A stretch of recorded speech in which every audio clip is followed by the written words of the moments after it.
Yes, sir. Yes, sir. Yes, sir. Yes, sir. Yes, sir. Yes, sir. Yes, sir. Yes, sir. Yes, sir. Yes, sir. Yes, sir.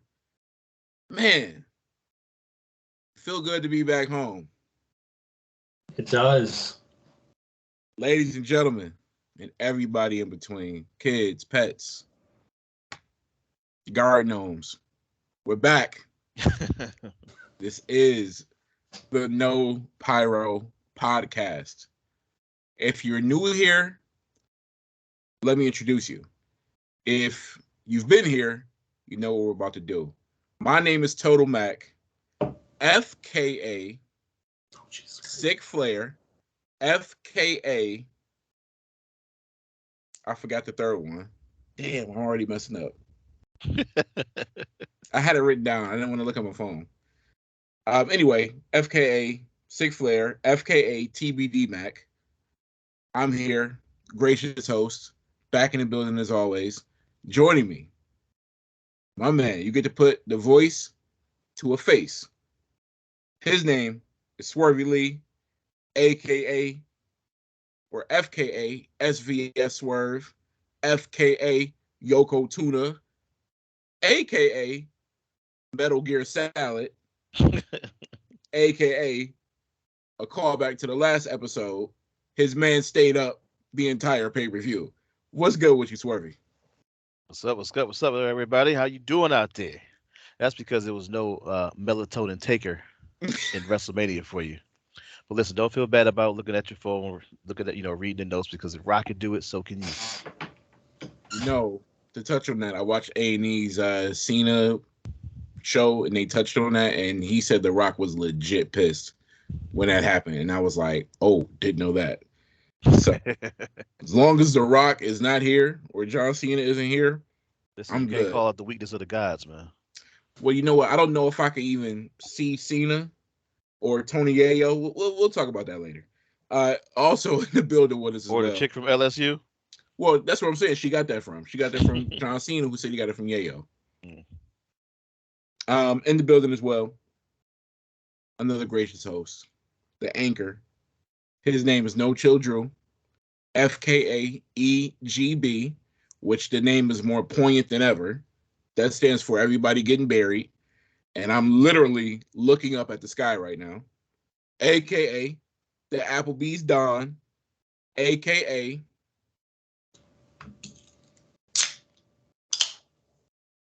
That's a fresh one right there. Also, you got to keep in mind, to go in line with the Applebee's Don, I'm also the Dark Berry Blast killer, because that's the only place you can get the Dark Berry Blast.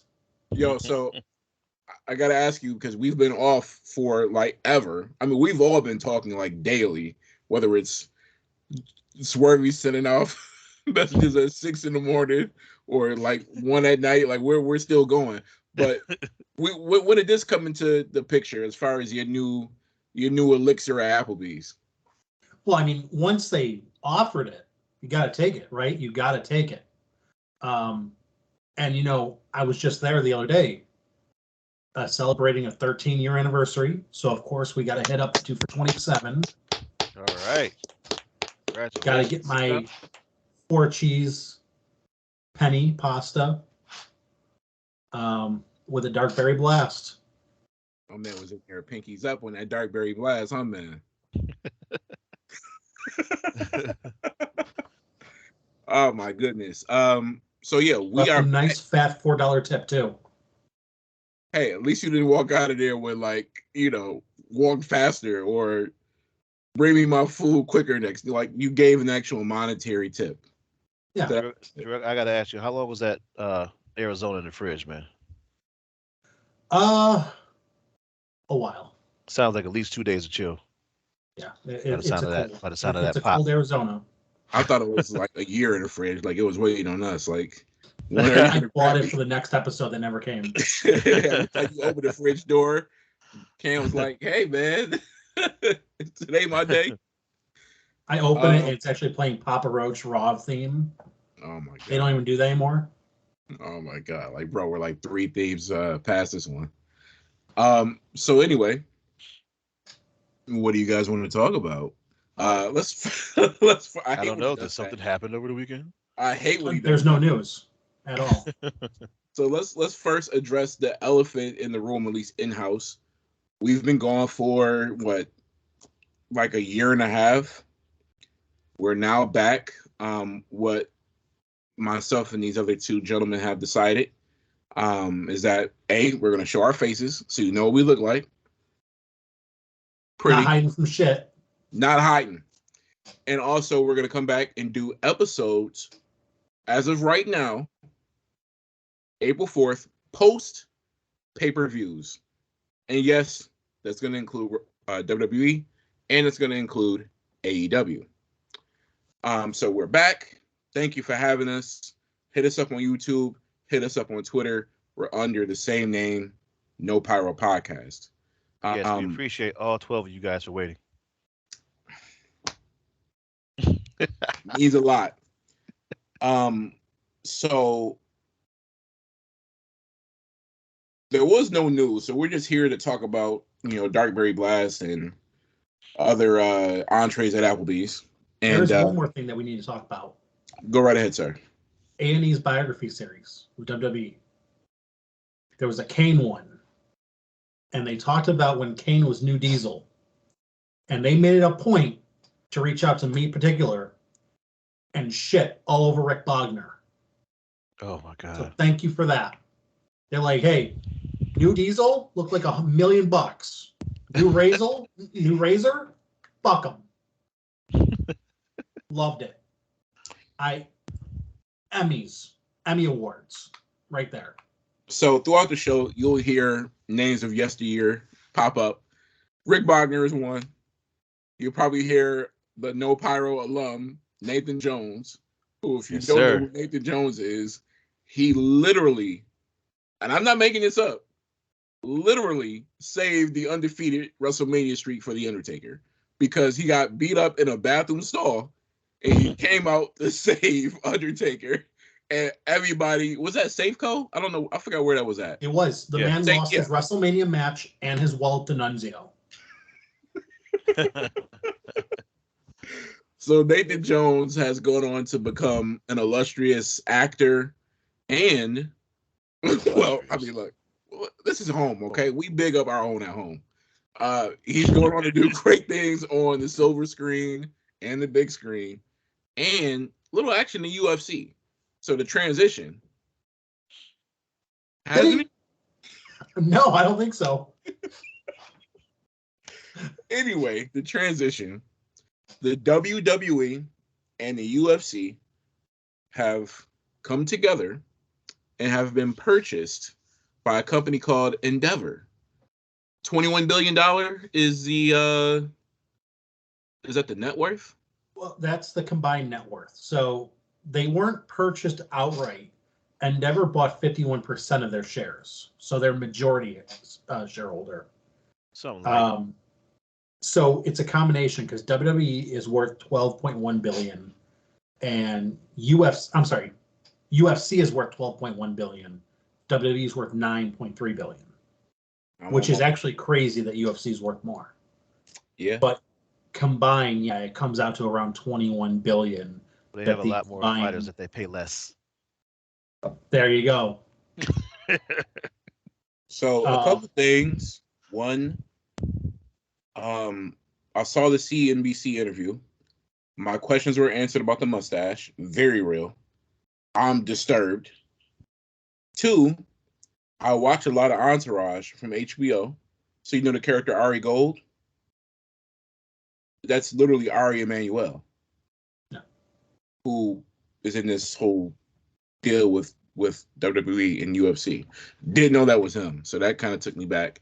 And then thirdly, if you guys remember at WrestleMania, Daniel Cormier was front row during that show.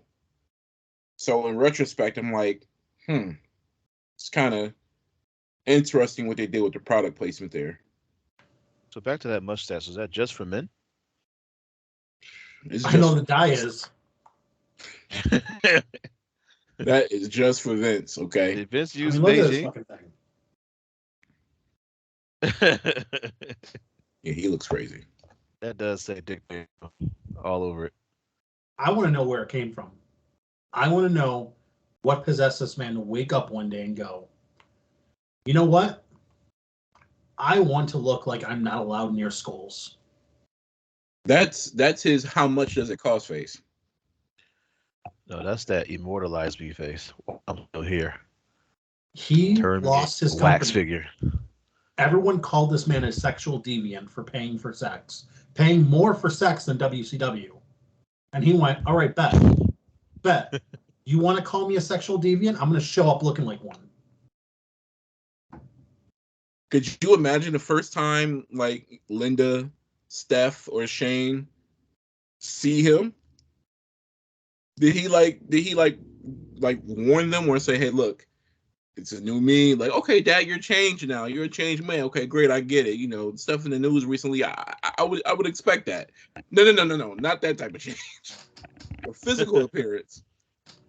Like, Real talk, though.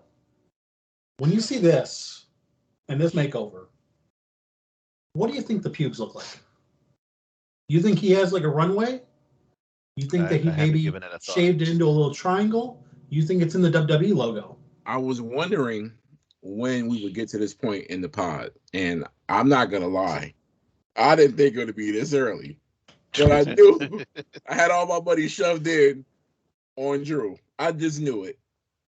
But man, you are really like hitting it out the hole real quick. Yeah, I mean, you had your money shoved in on something else too, behind you. But we'll get to that. I'm not gonna lie. If his pubes show up on DraftKings, I'll put $5 down. I'll bet on it. Let's see them. I want to know. He doesn't want hush money. He wants to provide the out loud money to see what's going on. All right, bro. So the people of interest now that we're going to see within the company, Ariel Manuel will be CEO of the conglomerate. He will be the man in charge. Vince is going to have executive chairman role at the new company. Triple H will keep his role. Willie? Nick Khan will be president of WWE, and Dana White will remain as president of UFC. So it's a tree. It's Endeavor, UFC, WWE, Dana, Hunter, Vince. Well, Vince is going to be higher than Dana and Hunter. Vince is going to be executive chairman of the conglomerate, Endeavor. Oh, so he's going to get a little kickback off of UFC events. Oh, yeah. Oh, okay. So it really is Balrog, Vega, Sagat, and then V Bison. I like that. Now, here's some things to keep in mind. Peacock had mentioned that WWE had been a big part of their growth, their app growth over the last year and a half. They've also said that they really like the model ESPN Plus has for UFC pay-per-views, where you subscribe to their app, their service, but then you also pay a premium fee for the pay-per-view. I'm thinking that this is something that we could see down the line with Peacock and WWE pay-per-views, where it's like you pay for Peacock, and then you're paying $50 for WrestleMania. Salute. I'll order those. Salute to the people over there. What culture? They go live after the pay-per-view. That's exactly where I'll be. I will not be ordering anything. No. or I can dress up as, even though it's not Halloween, I'll dress up as my favorite letter. Arr! Sail the seven seas. You leave me no choice. Hey, UPN might be dead, but the VPN's still alive. So I don't know because I've never done this, but ESPN Plus does not let you buy a UFC event unless you have ESPN Plus. So it's like 10 for that and then 70 for the event. ESPN has free content on their service, but then they have ESPN Plus exclusive content. And then they have the premium content, which like UFC. What's the pay-per-view go for? Like 64? 50 to 65. 80. I know the Javante and Garcia match is going to be like 80 something. Yeah, I think it they depends on had to who's on the increase. card. Yeah, that could be that too. All right, so excluding the big four pay-per-views like Mania, SummerSlam, Money in the Bank, and Rumble, what do you? I'm not gonna ask you what do you expect to pay, You but gotta what do you stop think is a saying that. fair? What? You gotta stop throwing Money in the Bank in there. It's not a big pay-per-view. It's okay. It's bigger than SummerSlam, or not SummerSlam, Survivor Series. I think it's lost They're its luster over the last couple of years Which one? because the people who have won it are nobodies who don't cash in to do anything. Exactly. Otis, I'm looking at you. I forgot he was Money in the Bank. Damn. Exactly. Damn. Yeah. Austin Theory. Damian Well, Sandow. I mean, Austin Theory is kind of like climbing up, and as long as your boy, V Bison is back. Austin Theory cashed in for the U.S. title.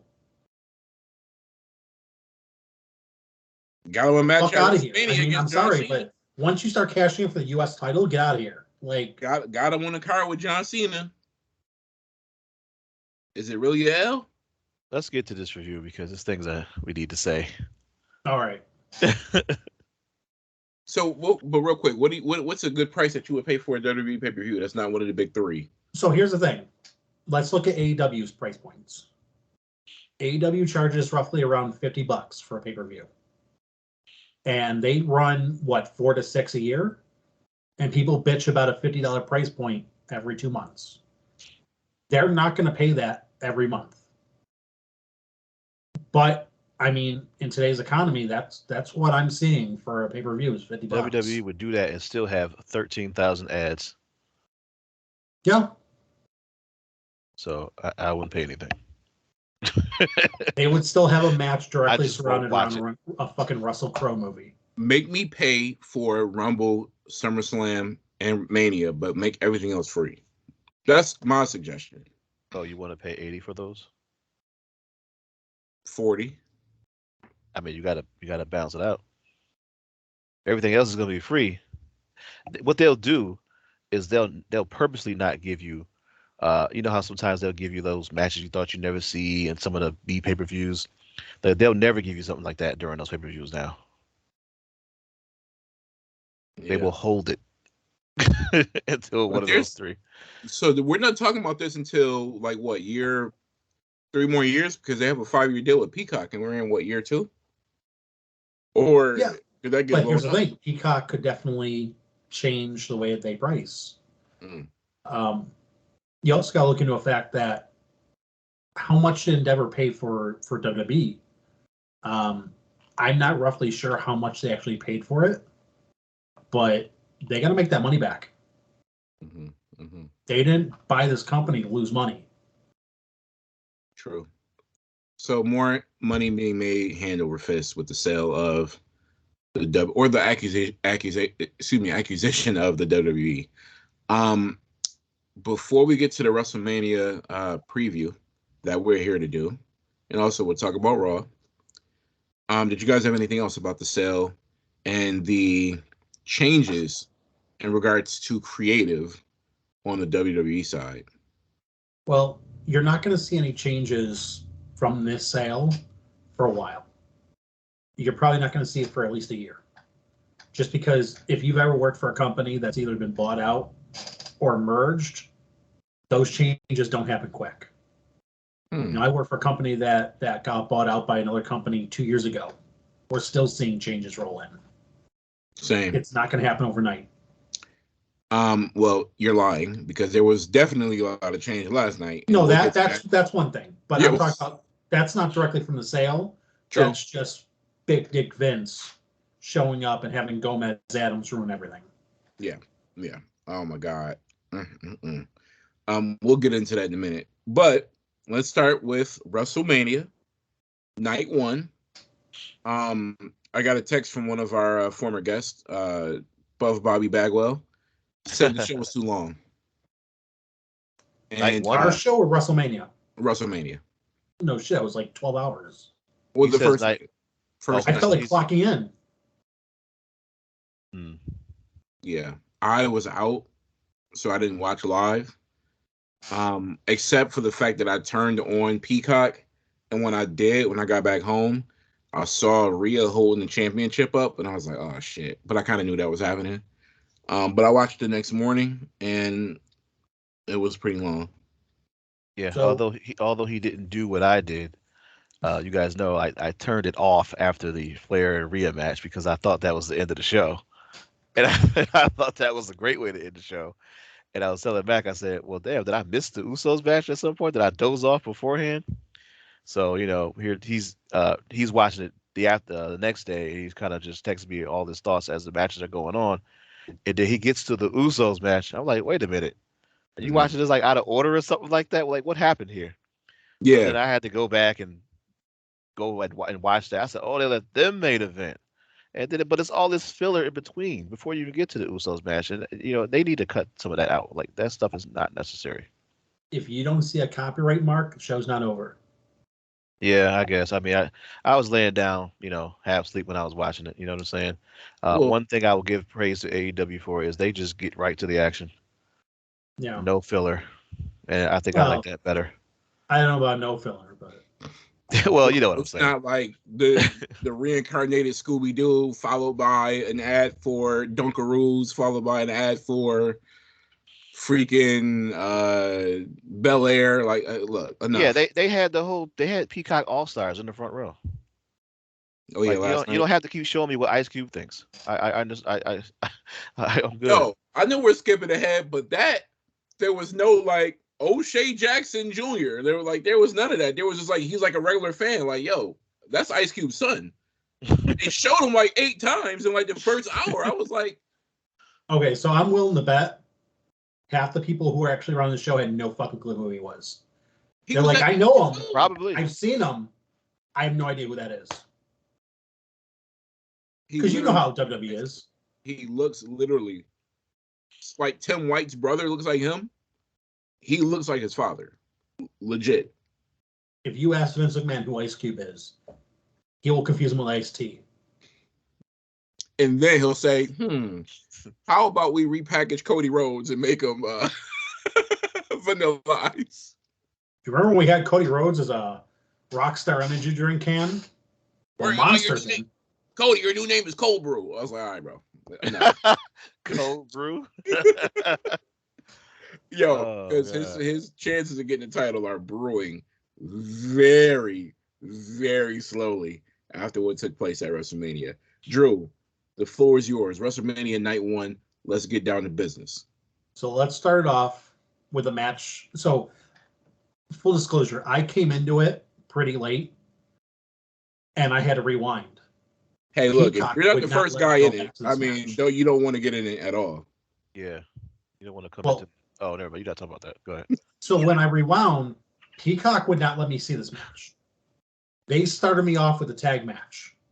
So that's how bad this fucking match was. But we have the United States Championship, John Cena with all of the Make-A-Wish kids versus Austin Theory. And you brought out all those sick kids. And you had John Cena eat that fucking L. For those of you who have never heard us, never been here before, Drew is he's gonna be like super raw in his takes. He is not cutting anything. It's straight. Nothing's been laced. There's no Hey, baking powder. There's I'm no just like baking Nick soda. Cannon. It is Denzel flying overseas pure, like he did in American Gangster. So I'm just like Nick Cannon. No cover, all raw. Drew, honestly, were you surprised at all, though? I mean, if you had to judge by John Cena's last 3 matches, were you surprised at all? So okay, I went back and watched this match online, and I'm like, well, John Cena is John Cena still. And then he turned around and I saw that bald spot. I'm like, oh fuck. He didn't even need to turn around. it's not even the ball spot, yo. He looks Deflated. like fatigued early. This dude is looking more and more like Hulk Hogan, but not like in shape 97 Hulk Hogan, like bitch tits VH1 Hulk Hogan. He looked like he didn't train for this match. Like I was telling Mac, I said he just dials these in now. It And looks like he just showed up. He is He no didn't longer get Big changed. Match He John. showed up like that. we got to take that moniker away from him. He's no longer Big Max John. I don't care what It nobody says. was listen, the entrance. I felt it, John. Good gesture, but that doesn't win you matches. It was very predictable. He looked slow. I know we're going to do our star rating. I'll get to that at the very end. Before I say my star rating, I will say this. One entrance, John. I mean, John Cena, WrestleMania. I'm like 3-4 finishers puts him down. It was one. It was one. And I'm like, damn, okay. And then I thought, well, one finisher, 1, 2, 3. Theory gets out the ring, rolls out real quick, and then we get Cena looking around at the arena and just saying, wow, I'm taking it all in. This could be my last time. We didn't get that. We got a commercial for Bratz in Paris, or whatever the hell it was. Yeah. Let me ask you something. Why are they treating John Cena this way when they would never treat The Rock this way? No. Your question is all wrong. Yeah. Why is Cena treating Cena this way? Yes, that's Cena's doing this to himself. He is so, like, he's so bent over backwards to put people over that it doesn't matter how he does it. He just wants to do it. But a true wrestling savant would know this finish is BS. Even on Raw, if that was a match that ended that way with him in Theory, that would be garbage. So you're bringing that to WrestleMania, it makes no sense. I gave it 2 stars. I gave it 1 star. I'm sorry. You have John Cena, who is honestly the Ric Flair of his time, 16-time world champion, and he's losing in almost 10 minutes to Austin Theory, who, I'm sorry, has done nothing in this company. Like, I get that maybe John Cena's trying to get rid of the stigma of burial John. Like, hey, I don't bury people, but it's like, dude, who cares? Now I get buried. Swerve, I asked you this when we were watching the pay-per-view. I'll ask you again. What or how much did the needle move on the Austin Theory gauge? Oh, the ladder rung? Yeah. If he went up at all, it's by 1. And I mean a very finite one. Like, I honestly don't think this did anything for him. He had to, well, I don't want to skip ahead, but let's just say he'll have to be one of those people who has to tell you that he did something, for many years, like Jericho did. But those were different times for Jericho. Very different. I think Austin Theory would have been helped more if he lost in a barn burner with John Cena. Yeah. Instead of winning this match. This is what I was telling Mac. I said all they had to do was give me Big Max John and let Theory, beat him in that sort of aspect where people could say, do the thank you, whatever, and all that kind of stuff. They didn't do any of that. He just went out there, he did his hits, dialed it in, and then he left. It was a sloppy finish with Cena's or with Theory's feet kicking the ref. Then they made him tap out. Like, it was a real. If you're gonna come up with a finish like that, there's got to be a part 2. There has to be a third match to make it even, or to break the even tie. But that's not even gonna happen. Sloppy finish, 2 stars. 1 star, Swerve, you? I'm gonna give it 2.5. 2.5. Okay.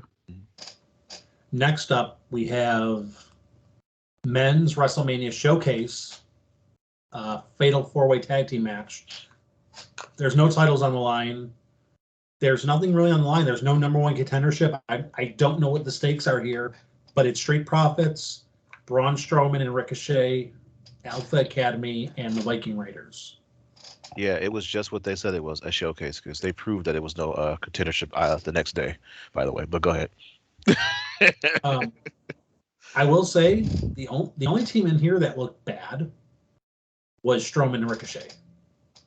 That's the odd couple. Yeah. Was that? You think they look bad? That's the odd couple. I don't think they go good together.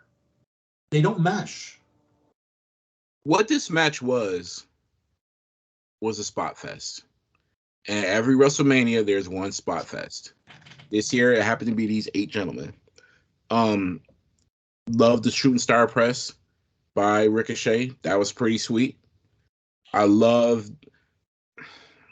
I tolerated the shoulder bump from Dawkins to Strowman. which I'm not buying because even Corey, oh, he's just a D1 athlete. It's like, dude, this dude's like 6'10", 390. Like, no. Yeah, I don't know what they was trying to sell me on when he said that, but I said, all right, whatever. Go ahead. Yeah, right. And then the even like with the suplex from oh god, for Gable, loved it. Yeah, that was probably my favorite spot. Yeah, that was a good spot. And then the suplex spot that they had, that was pretty sweet. Let me ask you something. Is the shooting star press becoming the DDT? Where it's just everyone does it, it doesn't put anyone away anymore, and it's just flashy. Yeah, Billy Kidman rolling over in his grave. I mean, the frog splash definitely was that too. I mean, it's cool, but we got to talk about Ass Sweat Otis, though. I'm sorry. This man was not doing good in the California heat. God forbid if anyone had to powerbomb him. He was sweaty. Isn't he being recruited by Maxim Male Models? I hope so, because that would be money. He doesn't need to be modeling anywhere looking like that. They're not a thing anymore, right? It's just the chick that's trying to do that recruiting. Maybe she's recruiting I'm not sure. to be a new model. Hey, listen, my attention span on WWE storylines is like this. Of course, not including the bloodline, which is like, you can't even see it in the screen. That's how big that is. But anything else, we're literally right here. Yeah, you need a panorama for that one. I gave this match, let's see.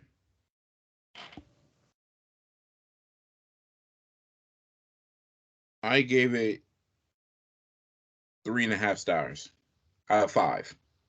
I gave it 3. As much as it was jumbled, it was fun. Yeah, I gave it 3. It was entertaining, served its purpose, but nothing was on the line. No reason for me to care. Yeah, I think they were saying whoever wins gets a tag team title shot without saying number 1 contender, which they used to do all the time. So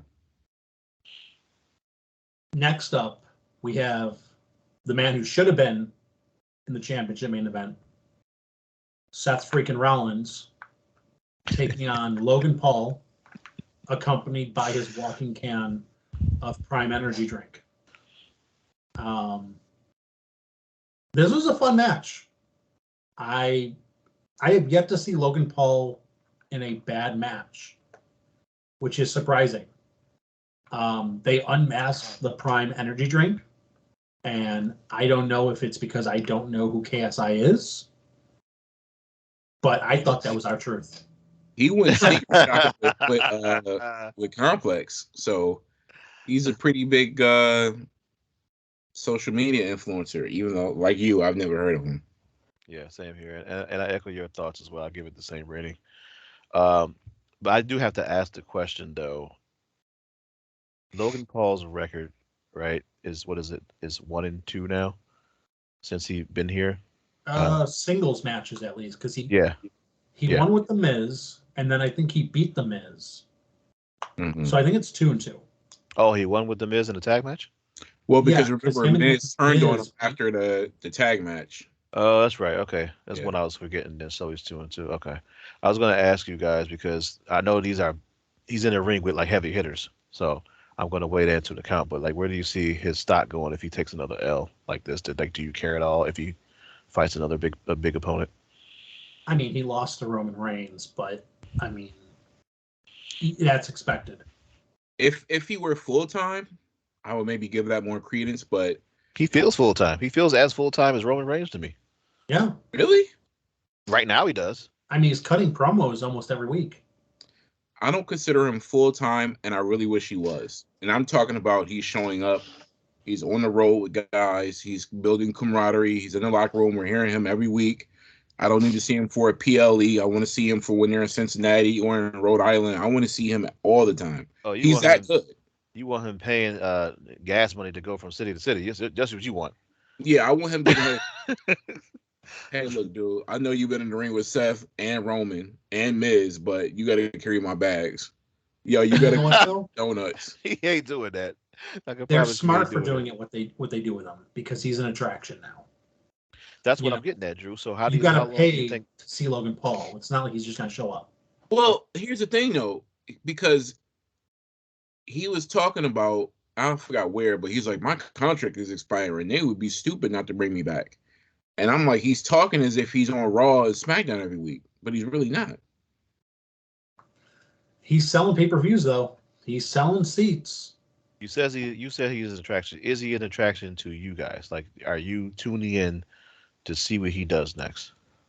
I mean, I'm tuning in to his matches. I'm not tuning his matches off. I'm definitely interested when he's in the ring. I'm only watching because he's on the card, and Okay. this will go. This will go to my notes about the match. It was a predictable win. I mean, find me a person that said Seth would lose to Logan, and you would find a fool. There's no I don't know way. about that, because Seth seems like the type of guy who would do that for the company. He's a company guy. That's not a company guy move. I mean, he lost to Cody on his comeback match. Okay. He could have easily been like, no, hey, I've been here forever. Stop. Cody, Logan. Cody, Logan. Shit, Logan's more over in WWE and more loyal than Cody. I never saw Logan Paul in AEW. He said he's more over in WWE than Cody. I never saw somebody throw a rubber chicken at Logan Paul. Not only does he not only just Drew buy the product, he also tests the product. That's how he knows it's that A1. Woo! What are you talking about? I'm saying, Cody came in, he lost. What is he doing now? All right, let's not do that, guys. I'm gonna go ahead and rate this match 3.5 out of 5. I'm giving it 4. Only one impressive thing happened during this match, and that was when Logan Paul did jump up to the top turnbuckle with no arms on the ropes. He just did a box jump. That was pretty sweet. I like the table spot as well. Let me ask you something. How many guys would fuck up the timing of him hitting KSI through the table? A lot. And this guy's been in 4 matches, and he got his timing down perfect.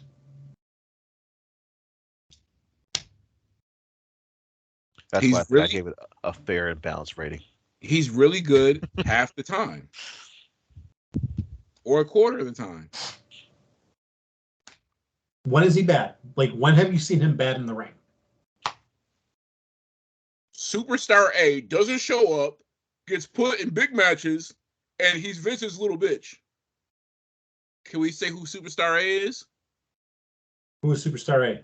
Brock Lesnar. You shit on and crap on him, but now when Logan Paul comes and does the exact same thing, where you put him in matches with A-caliber superstars, So let me ask you something.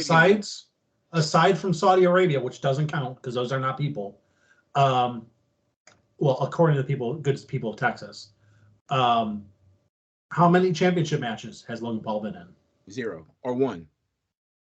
I said besides Saudi Arabia, because that doesn't count. Those are not pay-per-views. We don't count pay-per-views where there's couches in the front row.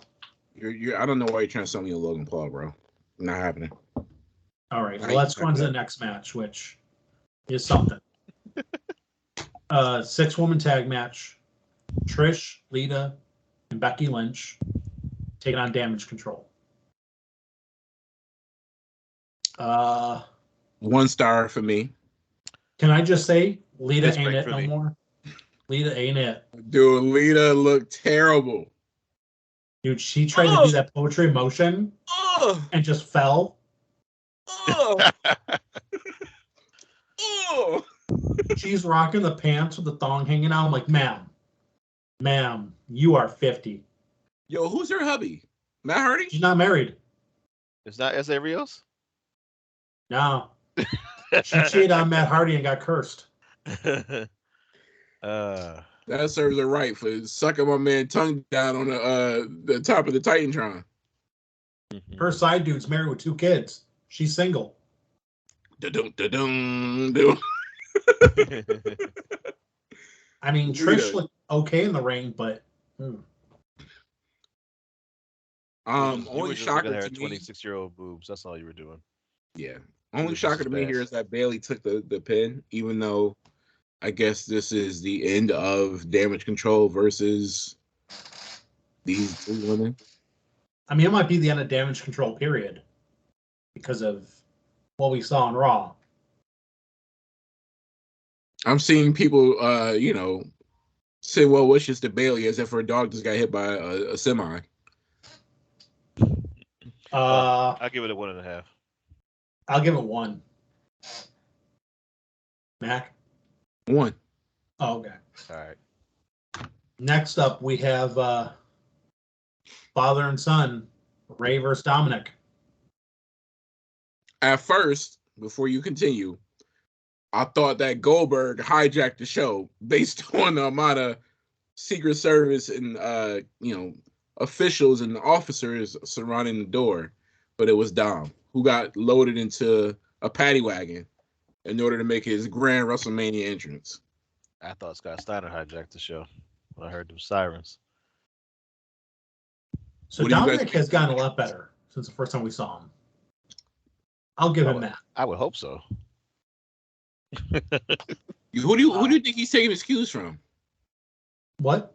Who do you think he's taking his cues from? Right.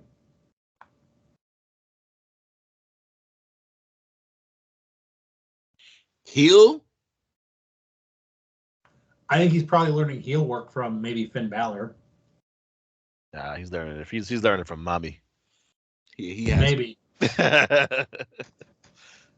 But you know what though? That's a testament to Judgment Day because on screen, I know they're bad guys, but when you look at it, Damian Priest is really good in the ring. Rhea Ripley's really good in the ring. Finn is good, but he's capped off. Like he can't reach past where he's at right now, and that's not even in a good spot. But Dom's in a good position right now. What I love about Dom is everyone online who complains about him is basically complaining about exactly what WWE puts him out there for. Oh, he's cowardly. He just hides behind Rhea Ripley. Well, no shit. He's a cowardly heel. Oh, he's not even that hard. Like they say he's from prison. It's like, dude, why are you taking this literal? Like, he was in a holding center. That's the joke. Yeah. Did you see how they zoomed in on his little fake tear tat? Yeah. Yo, another thing about the entrance. Dom, consider this, bro. You've got 6 days. Mask. You need to make it permanent. I liked it. Yeah. No, he's got to go full Eddie. I don't want to see no mask. Well, I mean, just walk out with it. I don't want him wrestling it. He's got to go full early Eddies for me. You can tell he was having a lot of fun with that heel work. Just the fact that he was like yelling at his mom, throwing a drink at his sister. He was having fun with it. Yeah. Also, sticking with the entrances, but flipping it to Ray. Like that he came on the lowrider. Snoop Dogg, we'll get to him later in the show, but he's working overtime at Mania. Jesus. Yeah, they're getting their money's worth. I knew, so during the match, if you didn't watch, Dom was about to win. He pulls out from Damian Priest's blazer, who he just gently placed it in the corner of the ring, a chain. And he was going to use the chain on his father. Well, behind him at the Spanish announce team was Bad Bunny. So Bad Bunny grabbed his arm as he's like cocking it back to swing on Ray and goes, no, we're not doing that. And that caused Dom to lose the match. So when that happened, I'm like, all right, we're getting Dom and Bad Bunny, Puerto Rico at Backlash because there's more of the story to tell. And I kind of liked it. And the water spot with his sister, his mom slapping him. I literally was enjoying this match bell to bell. 4 stars is what I'm giving this one. Same. I'm giving it a 3. Why so low? It's not low. It's average. Pessimist Pete over here. I could care less about this match. It was entertaining, but I don't care about it. You not know what WrestleMania is, man? It's a showcase of the Immortals. No, it's WrestleMania moments. That's all these feuds are building up to. This is his WrestleMania moment. Let me ask you guys a question. Do you think the right guy won here? No. No. All right. I think, but you still give it a 4. It was a good match. Just because it didn't go my way, which we'll get to later in the show, doesn't mean it wasn't good. Oh, okay. I hear you. Keep that same energy. Your leading question, sir, I'm picking up on it. All throughout the whole program with this Cody and Roman thing, I was on one side. This is where we tried to tie me off that ledge, but it's like reminiscent of Bray Wyatt, Fiend, and all the other wrestlers that I was wrong about before. Man. What's the next match, No Chill? We have Women's Championship, SmackDown Women's Championship. Charlotte Flair defending against Rhea Ripley. Yeah, it was good. It was hard hitting. It was long. It was the second longest match on the card for that night, and I mean it was great. Rhea 4 stars Ripley, for me. What? 4 stars for me. You don't give me a 4, dude. You forgot who you're talking to? I don't just hand out platinum plaques. Listen, let me just throw my criticisms out there. This match would have been fine had Charlotte just been a little bit shorter, because some of those moves, they weren't as fluid as I would have liked them to be. I do like the one suplex she did, but it looked like she fell like flat on her face. The German? And rubbed some of her makeup into the mat. It's just some of those spots that I think they were just they could have just been a little bit more fluid for me. Had that happen, probably would have gave it a little bit higher of a score. Based off when I first looked at WrestleMania and I ended the night with this match, this was my match of the night. I had to make an amend to that, but it is still a hell of a match. 23 minutes, 35 seconds is the official bell-to-bell time of this match. It started off a little clunky, but as JR once said, business did pick up, and boy, it picked up very good. This match had some things that I just want to touch on a little bit. Pause. One of those things is I thought that it was match of the night. Even though there's another one we have coming up. Jason Jordan, you know who he is. Kurt Angle's son. Yeah. He produced the match. Really? Really. I thought that was amazing. I said, this is a really stellar match you put on there, JJ. I gave this one 4.5 stars. And before I turn the floor over to you guys, is Rhea Ripley a heel? Yes. I think she's a cool heel, but she's a heel. Yes. I told Megas, this is the first time we had 2 heels going at it, and the fans had to pick a side at the end, but it was heel all the way through. Well, Swerve, we were talking about this. You said the celebration at the end wasn't a heel celebration. Correct. So why do you feel like now she's a heel, even though the celebration wasn't a heel type of celebration? I feel like she had to break character for this moment, but she's still a heel until we're told otherwise. Let me ask you, why was it not a heel celebration? Pyro smiling. I worked hard. She was smiling because she accomplished her goal. I won't throw Pyro in there because Roman gets Pyro, but it was like a celebration of joy almost, but she had to remember who she was, right? So she couldn't let it go for too long, but that was definitely a little bit of face came out, but then she had to dial it back.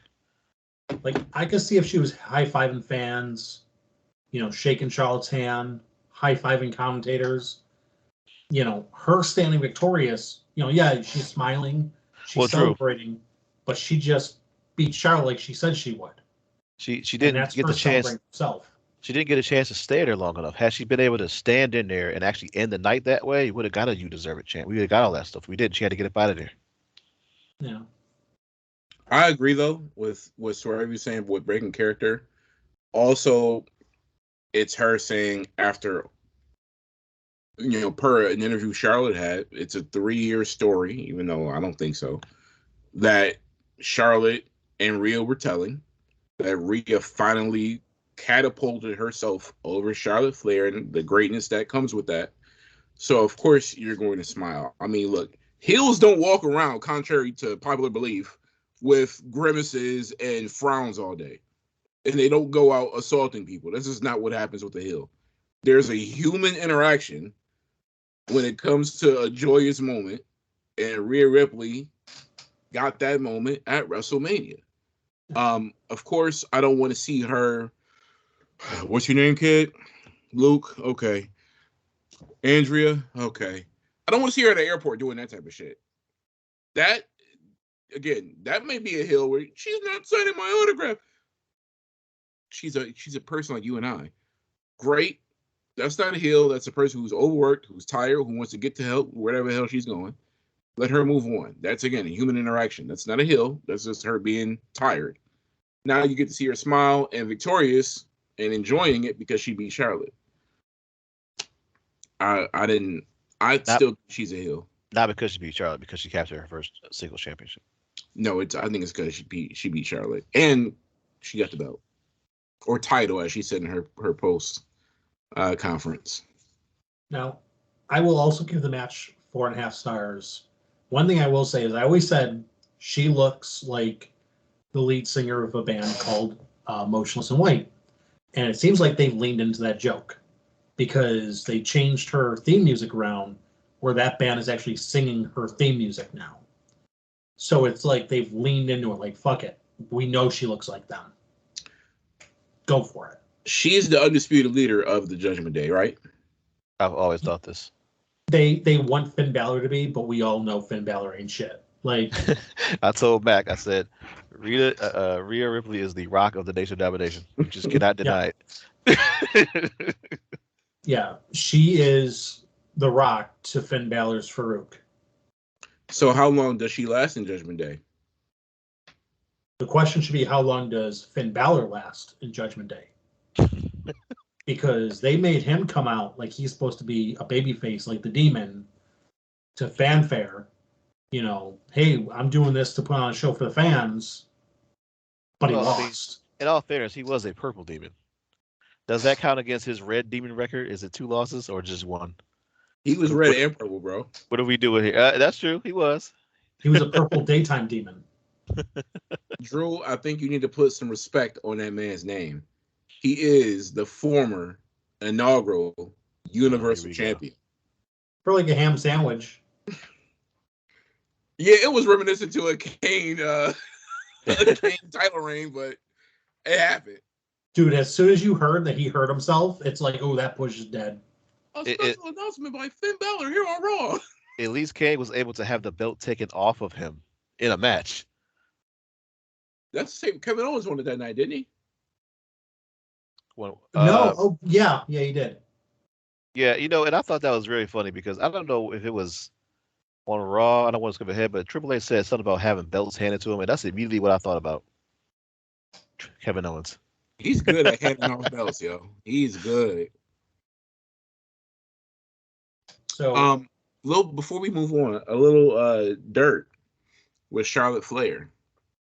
So I didn't want to bring this up until we, got on, but I saw a picture of Charlotte in a bikini, and I don't think she was in LA. Did you throw up? I didn't. No. That woman is built like an iPhone. So I said, bikini pics. You weren't on Raw. You're not going to be on SmackDown. Is she on vacation? And then an article popped up saying that she's taking a break from WWE. Yeah. What's a break, though? A Charlotte break or a break? Either one. What I mean, What is a the break could easily be just her saying, "Hey, listen, I need a vacation." You know, We know what this break is. This break is to get some work done. Pregnant? Again. What'd you say? now Pregnant? Is that the work to come? No. Her stomach's way too flat. Too chiseled. mind you, Something on flat Charlotte, flat? Ayo. and mind you, we're just joking about Charlotte, but as far as like her going to AEW or something, I doubt it. I'm speaking into existence. It's gonna happen. Well, You saw the photo I shared of her and Andrade. You know, talking about how she wants to wrestle with her man or elevate her man. I don't care if I got to be his manager. I just want to work with him.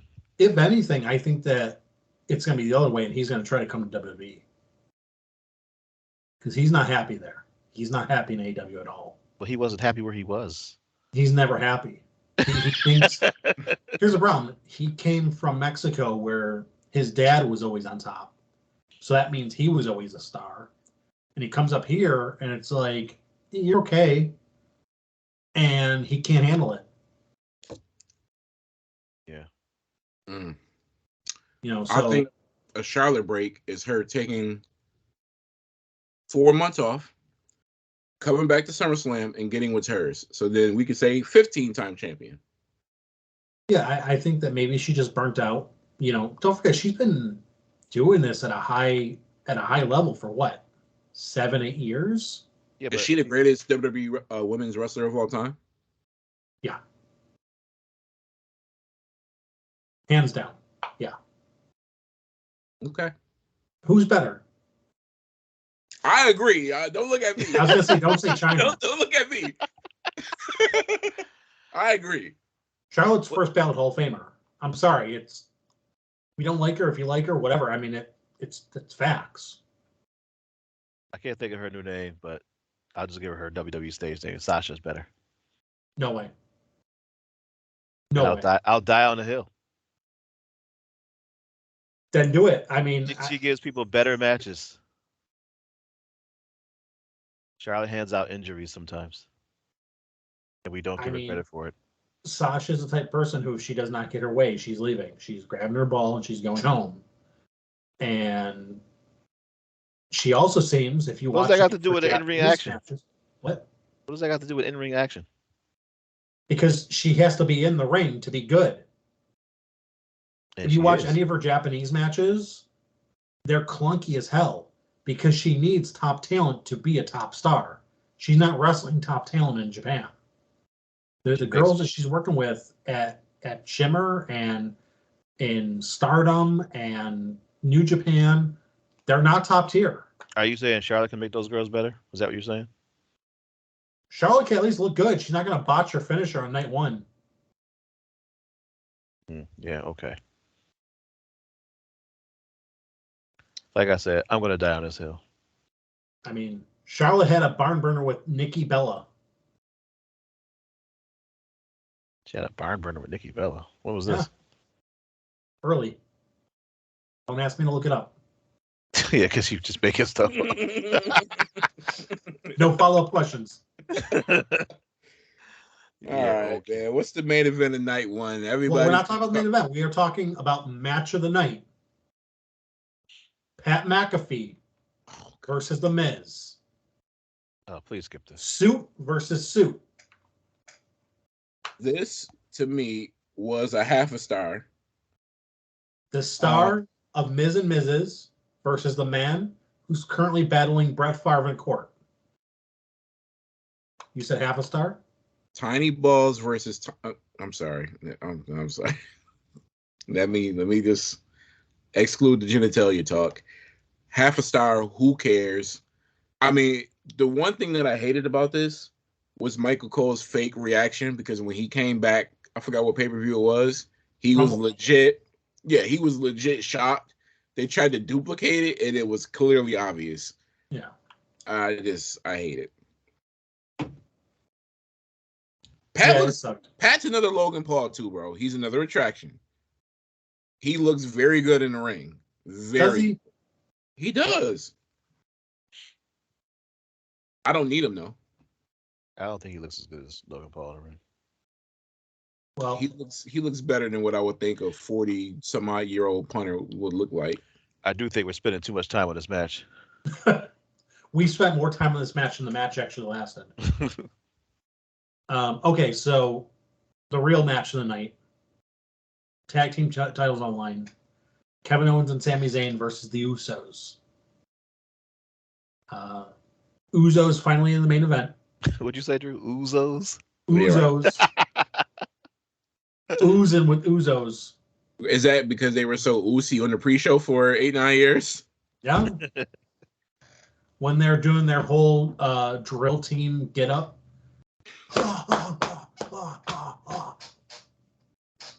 Don't be careful. Don't anger the gods. That's a fact.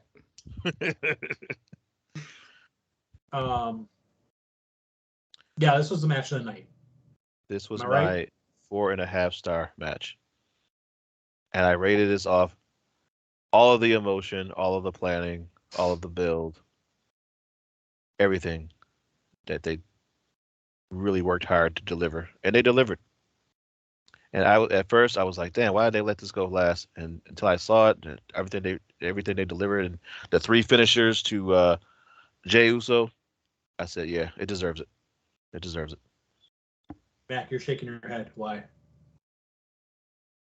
I thought it was a perfect match, except for one spot. I too gave it 4.5. It was my match of the night, except for this little blip that they had, which I know not a lot of people are going to pick up on, but I am. It was near the end of the match where the Usos were doing their super kick fest, and they had Kevin Owens like holding on for dear life against the turnbuckle post. And you can hear Kevin Owens call the match. Oh, yeah, he's terrible with it.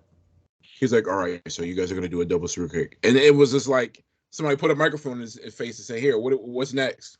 That's how audible it was. And I was like, ooh. He's Canadian Lacey Evans. Drop kick.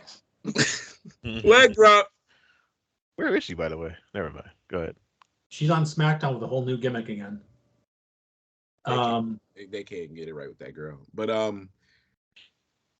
echoing what Swervy said, from the storytelling to the in-ring storytelling to how it ended with Jey Uso, the last haluva he took, where he's just like this on the turnbuckle, and he is almost like he's just lifeless in the ring, being propped up by that post. I thought it was beautiful. I'm glad Sammy pinned Jey to end that story. That was amazing. It also told me that the WWE thinks that Kevin Owens and Sami Zayn are B-level talent, because I'm sorry, tag team championships, you're not. This is in '97. You're not getting Rock and Sock. You're not getting Stone Cold, or you're not getting Shawn Michaels gracing those titles. This is our reserved for our B people only. The right team won. They won the right way. And if the Bloodline was the name of a book, the Sammy and KO chapter is over.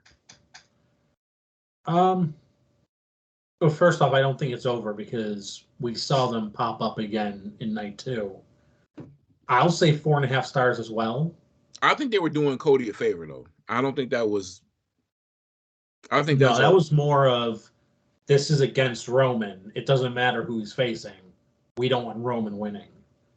My issue with this match, my one issue was not anything they did, but the camera work. There were a couple times when Sammy was doing the haluva kicks where the camera work can clearly show you he's not coming anywhere close to those faces. Remember I said that back? That last one. That last haluva kick he did, he clearly didn't touch him at all. And that's the only reason I gave it a half, or took a half a star away. Look, the momentum carry his leg over here. Nah, bro, he was like this. Over here. Blame that on momentum, bro. Yeah, so that was night 1. And then we'll go on to night 2. Matt, do you want to call these matches out? Yeah. Or you want me to? Just one more point on the Sammy, KO, and Usos match. We know what happened on Raw. We'll get to that in a little bit. But how far do you see this going? And when, not if, but when are they going to break up? The Bloodline? No. Kevin Owens and Sami Zayn. And they're tag champs now. They're not breaking up. They will. I think once they drop their belts, they'll go separate ways. Yeah. But we talked kind of about it, and I forgot what we said. But do you think that they made the right decision to have at Elimination Chamber Roman and Sammy, and not do Sammy and Roman at Mania? I think Cody kind of forced their hand with Mania. They made the right decision because Elimination Chamber was Sammy's hometown. They had to do it the way they did it. So no sour grapes about Sammy being put in the tag team title spot. No, I think that we all knew that was coming. Like that's the only spot that they logistically could do. Yeah, I think even they know. I mean, that's a hell of a payoff for all the hard work, and I think it's very good. It's not taking anything away, but you're not the guy to take the chip off Roman. You're just not. So what do you think the payoff was? The tag team titles? And the main event on night 1. Yeah. I mean, there's no wrong answer. If you had said the tag team titles was the payoff, I would have been like, great. There's finally a tag division that I can be proud of when I watch. It's not the tag team titles. It's the fact that they made you give a damn about them in the first place. They built some prestige with them by having them being held all this time and, counting the days and doing that sort of thing. I mean, the other team that beat them before this, was it New Day, or was there like a break in between with some other tag team? They beat Ray and Dom for those titles. I'm sorry? Yeah, you're right. They beat Ray and Dom for those titles. Oh, so Ray and Dom had them for a little bit. Okay. But they were at like 200, 206 or something like that. Yeah. But Ray and Dom was? No, Usos were. Yeah, I think Usos was a little bit more than that, weren't they? Yeah, they were a year. They were a full year.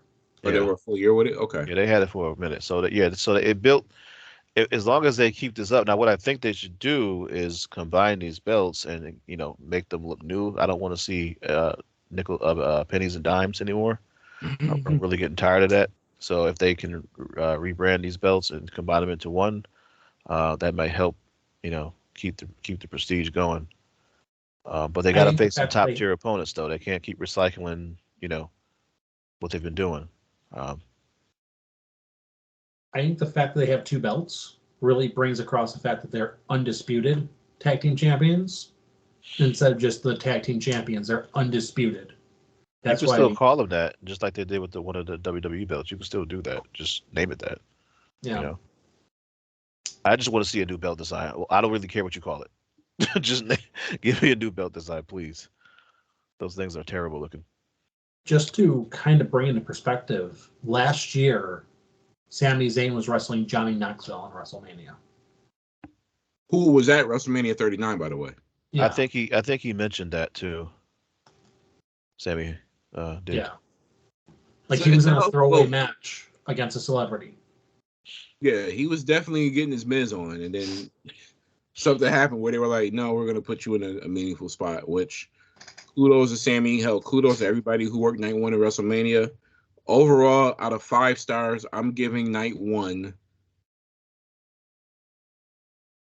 3.5 stars. I'll give it 4. It was a solid night 1.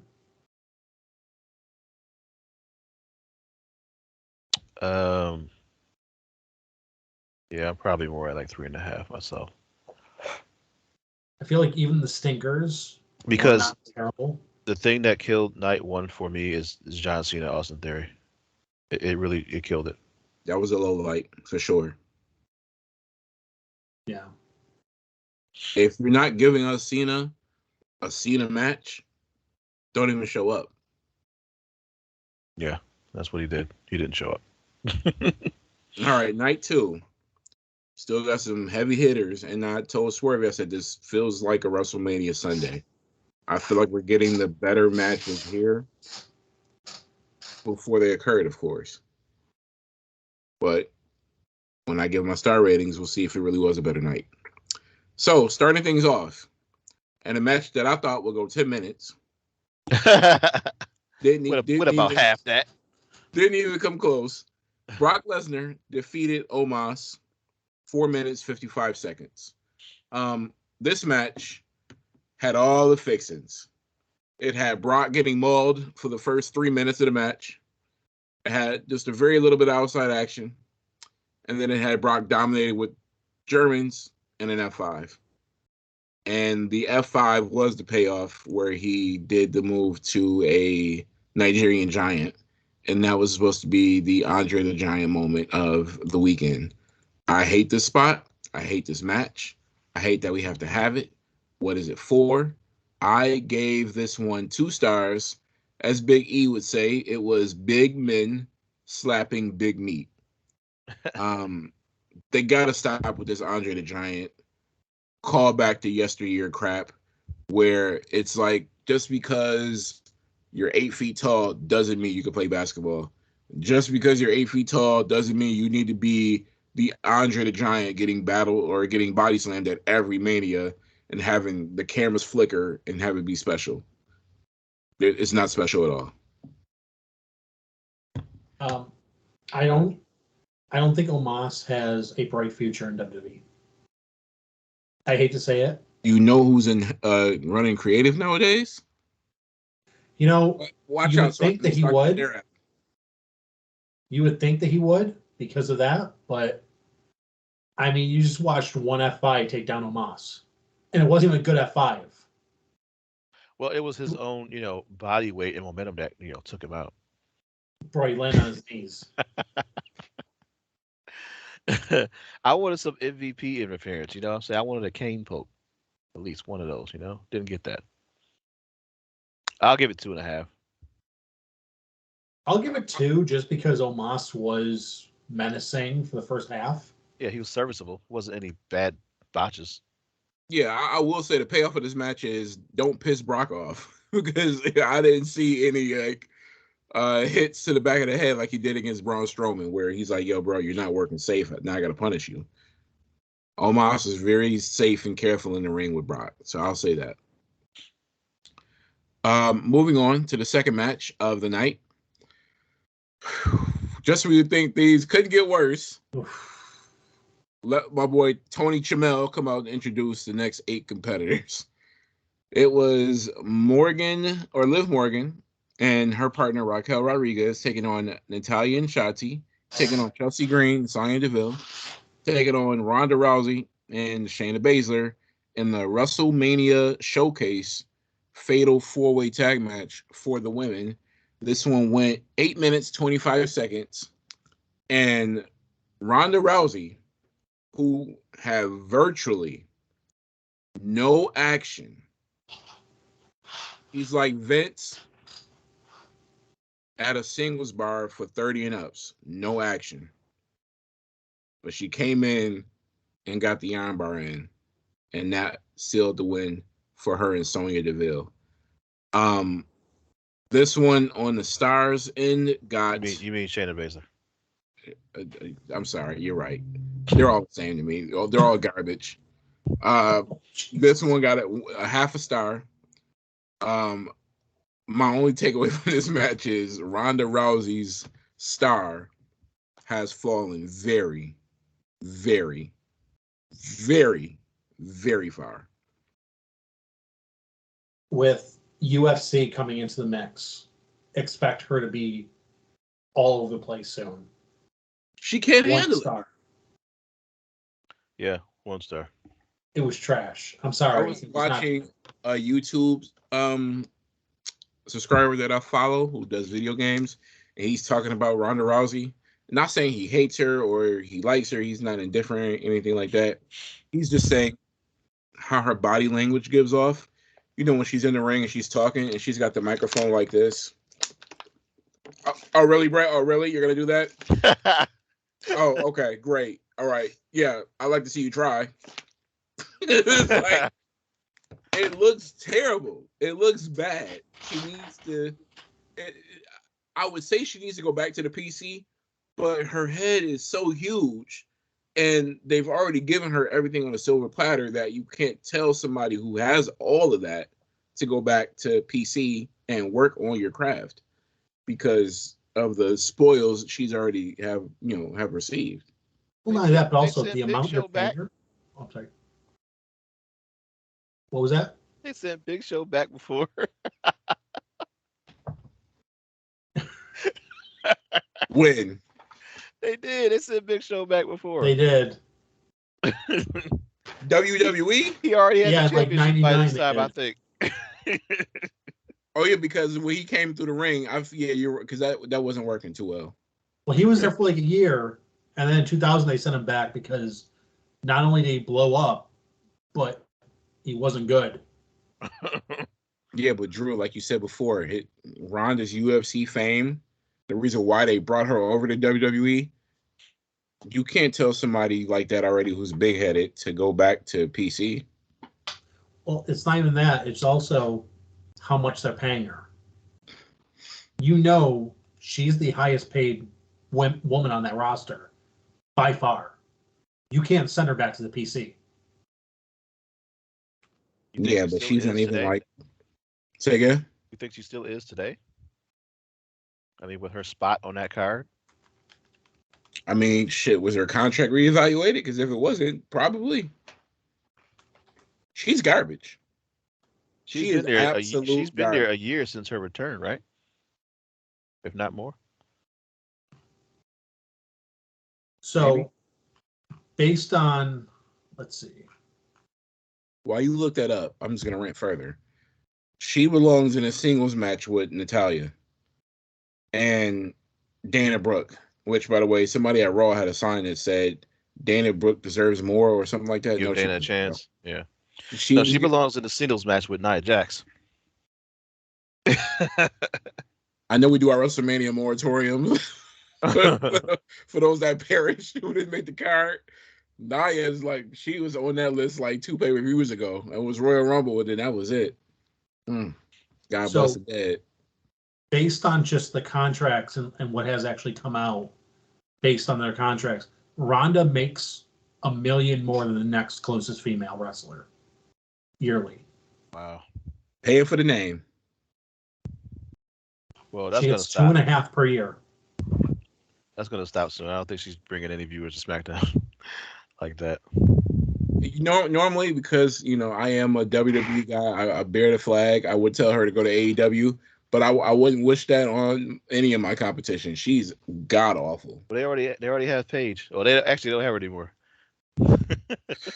and just for Saraya, reference, she's not there anymore. Who? Saraya.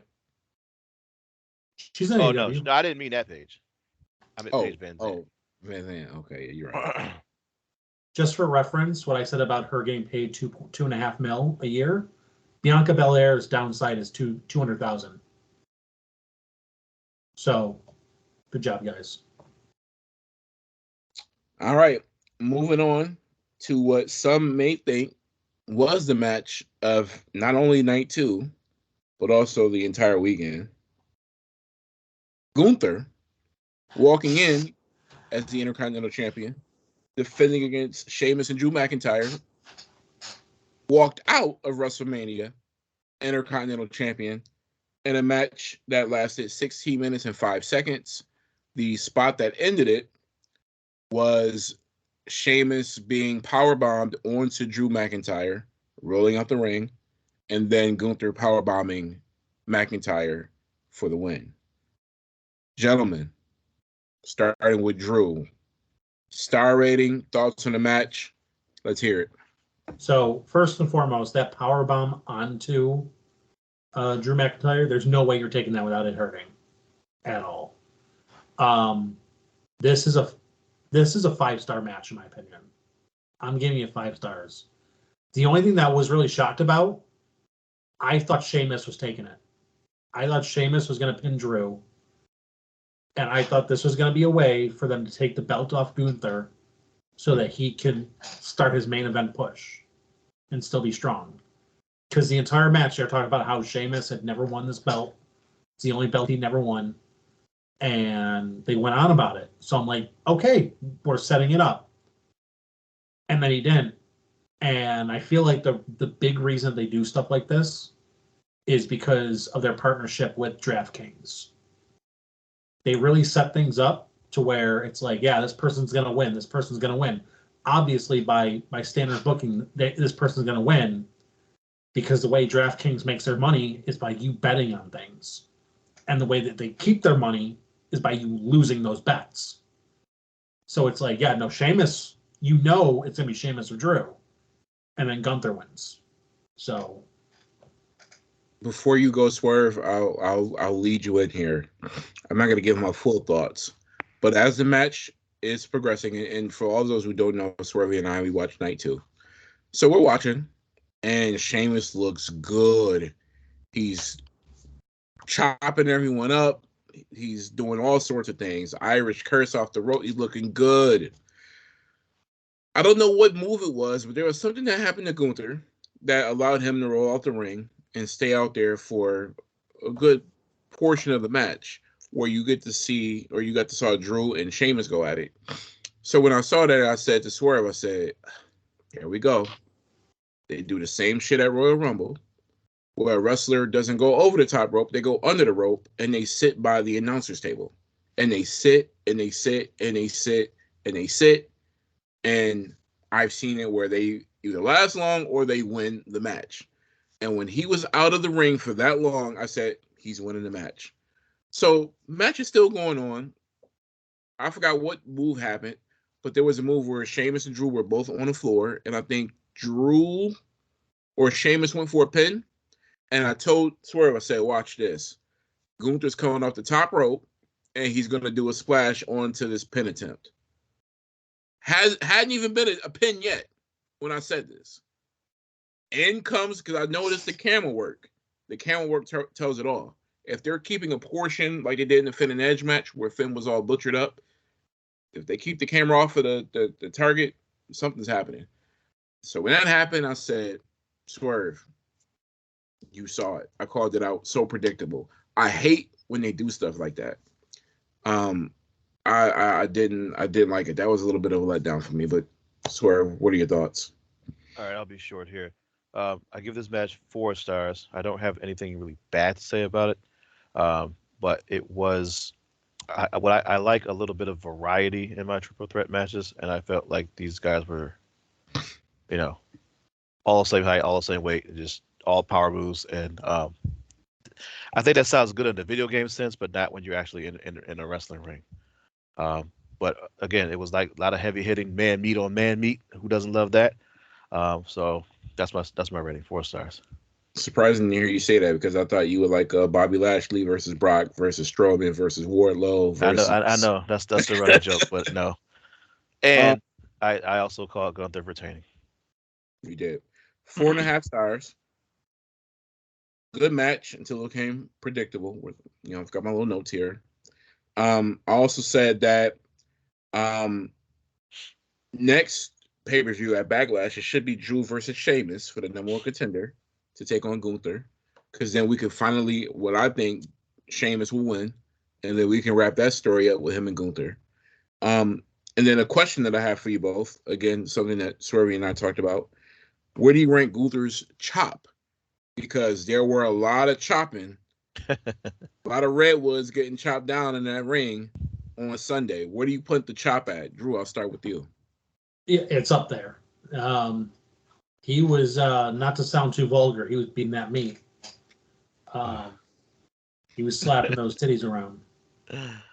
It was brutal to watch. He hits hard. And he looks like he aims to hit hard too. Yeah. Like this is not for show. Well, yeah, his chops knock people down. Yeah. Even when I like when Sheamus had Drew on the ropes and he's doing the 1, 2, 3, and McIntyre is falling and he's still like going for it. I thought that was pretty sweet. Yeah, but I did say Jericho was up there, and Swerve looked at me like I was talking crazy. But yeah, his chop is up there. Yeah, Jericho's not on anybody's chop tier list. Like, what are you talking about? I honestly, right now, cannot visualize him chopping a person.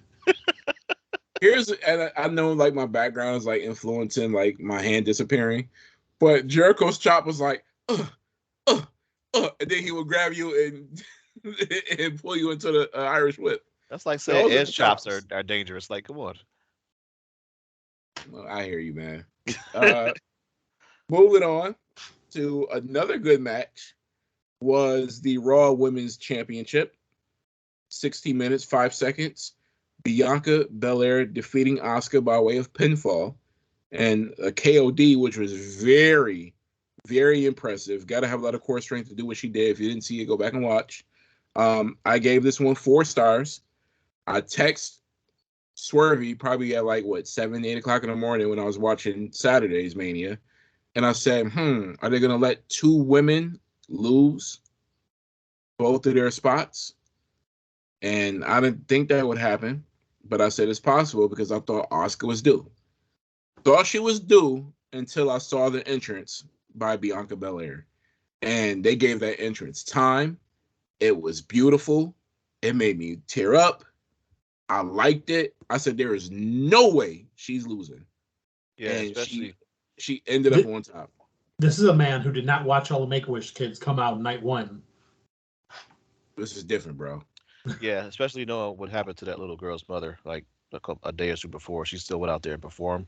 So I thought that was sweet. That entrance was really nice. The match itself, I have to rate it at like a 3.75 based off all of those things together. To me, the build wasn't strong enough, and out of all of the builds I did kind of see, this was one I was watching, but I was like, really didn't know when it was happening. It was more like, oh, I'll beat this person, so now you beat this person kind of thing. The only thing they didn't do was a beat the clock challenge when it comes to these kinds of builds. So it really wasn't a strong enough build to be warning that Asuka was going to do anything. Or she's going to beat her. But it was a good match for them to finally face off and showcase their talents against each other. I think they need to have more matches and they'll get better as they go on. But this was a good, like, I guess you could say first time class for each other. But yeah, I give it 3.75. I don't mean any malice when I say this, but do you think because of the language barrier, it's kind of hard to make a program with Asuka? Even though she's not terrible in the mic? English. Yeah, she's getting better, yeah. I think you can give her if that's what we still think, that we can just give her a mouthpiece. I mean, I like the spot she has. I mean, her reversals and things like that. In the ring, I'm fine with it. I don't necessarily even think that I just think the way they chose to build it just didn't have me invested. It just felt like she's taking on, this is your opponent for this week. That's what it felt like. Hear me out. I know that they want to see a rebrand. I do too, of the Hurt Business. Give her a heel angle. Put MVP as her mouthpiece. What? Asuka? Yeah.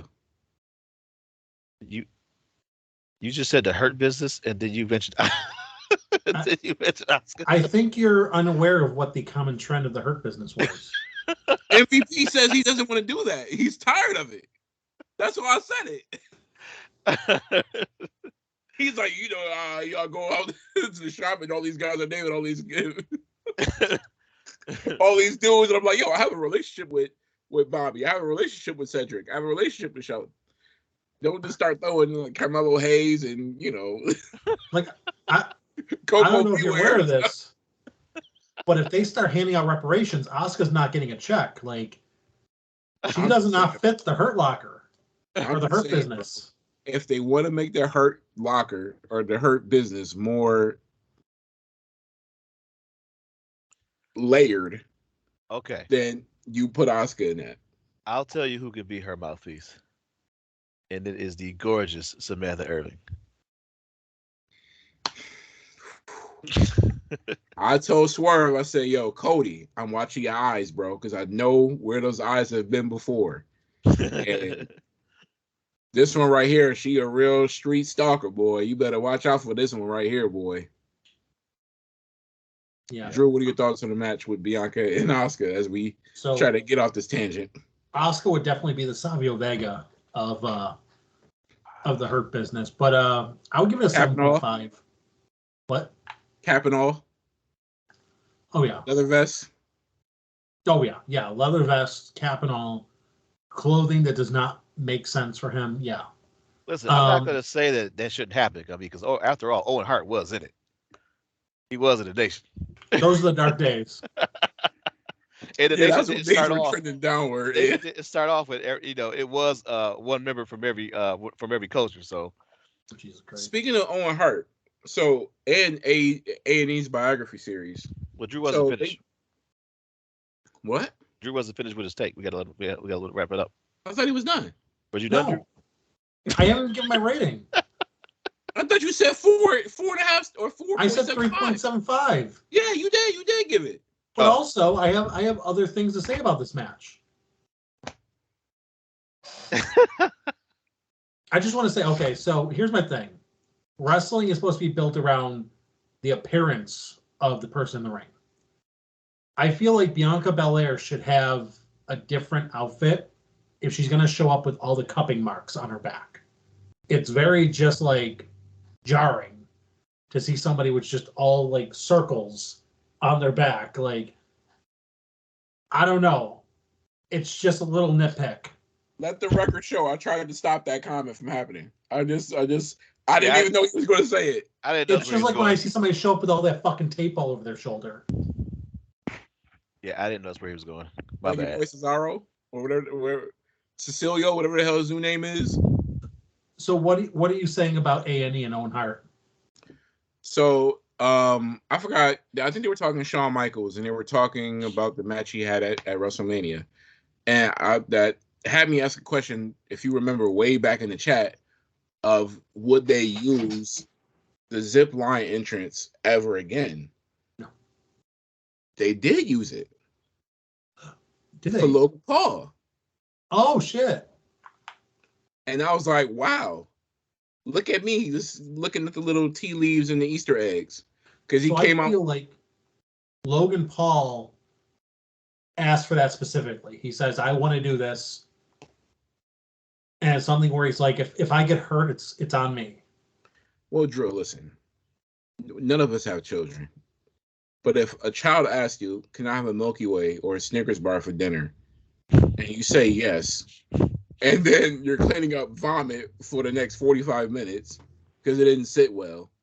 The second time they ask for a Snickers bar, are you going to give it to them? Well, so here's the thing, though. If they ask wait. Easy. What? Be easy. I couldn't hear that last part. Be easy. Okay. So if they ask for a Snickers bar and they throw up, you're not giving them a Snickers bar anymore. But if they turn around and say, hey, can I have a Kit Kat? That's different. They're not using the same company who gave him, a fucking keychain thing to support his weight and then went, oh yeah, no, it's fine. I zip line with my cat all the time. It's fine. They're probably using a better equipment team for Logan Paul. Let's face it, WWE was wild back then. I mean, Damar Hamlin almost died, and they stopped the game. Owen Hart did die. They finished that fucking pay-per-view. Like, they're like, yeah, well, I mean, that sucks. Next up, we got The Godfather coming out. I just thought it was that regardless of who's the company, no matter if it was 1,000% guaranteed to work, I didn't think they would go back to it. I'm surprised they did. I feel like if it was a WWE guy, they would say no. But if it's a guy who's saying that, oh, it'll be my own insurance and whatever, maybe. Gotcha. Like, you won't see Dominic Mysterio coming out like that, though. Yeah. All right. Not unless he's going over, baby. Moving on to my 5-star match of the night. It was The Miz confronting Snoop Dogg about his actions the night before, where he brought out Pat McAfee, and Miz wanted some retribution. And Snoop Dogg said, well, you're not going to get it from me, but you'll get it from this guy. And we got Vincenzo's son, Shane O'Mac. And boy, I thought he was asking a lot, walking down the ramp, doing the little cartoonish foot kicks. But then he really sold it when he asked for a microphone. And I could see his heart literally reaching the top of SoFi. He was so gassed. So I was worried at that part. This is 5 stars because let me tell you, when he did the jump up off of the Irish whip spot, and he, I got up and died. I was laughing so hard. And it wasn't like, let's just be real. I don't laugh when people get hurt because they're hurt. I laugh because I said, this is what you fucking get. You don't need to be out there, especially doing chain wrestling spots like this. It's not, there is not one person out of 162,000 who wanted this. Nobody. I mean, Lord have mercy. Dude. And another thing I brought up, I said, yo, he doesn't have on Jordans. That was one of the first things I said. I said, he's not wearing Jordans tonight. Should have had on those Air Force One or the A1s from Jordan, because those probably would have helped. Because when he came down off that jump, his ankle was like, ugh. And then I was like, oh, this can't be good. And Miz looked at him as he came back from the rebound, like, huh? And then did it again. And then this foot said, ugh. And I was just like, oh, God. Yo, and the way Miz was just scooping around the ring in a circle with that confused look on his face, that look was priceless. Dude, he went down looking like he just got crossed up by Kobe's ghost. Seriously. He just went down like, oh, my God. So, okay, I will give all the credit in the world, though, to Snoop, because there's a lot of celebrities who could have hosted this show who would have been like, oh, wow, that's crazy. You all right, cuz? Right. You all right, cuz? But the fact that he was just like, oh, okay, let me take over. Yo. Okay, so time out. I want to give credit to Snoop and to the referee, because I think the referee was the one who told him to do the people's elbow and go for the cover. Okay, so well, before you go on, I don't know at what point did she tell him that, if it was before or after the you all right, cuz? Because I think Snoop, I don't know if they filled him in on what was going to happen. I mean, as serious of an injury that was, for him to go, you all right, cuz? So out of place. To me, it looked like Miz wanted to laugh.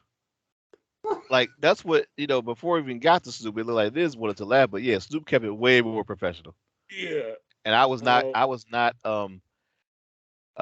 expecting that, because I don't know if you guys watched, what's the name of the thing they did with is it Triller?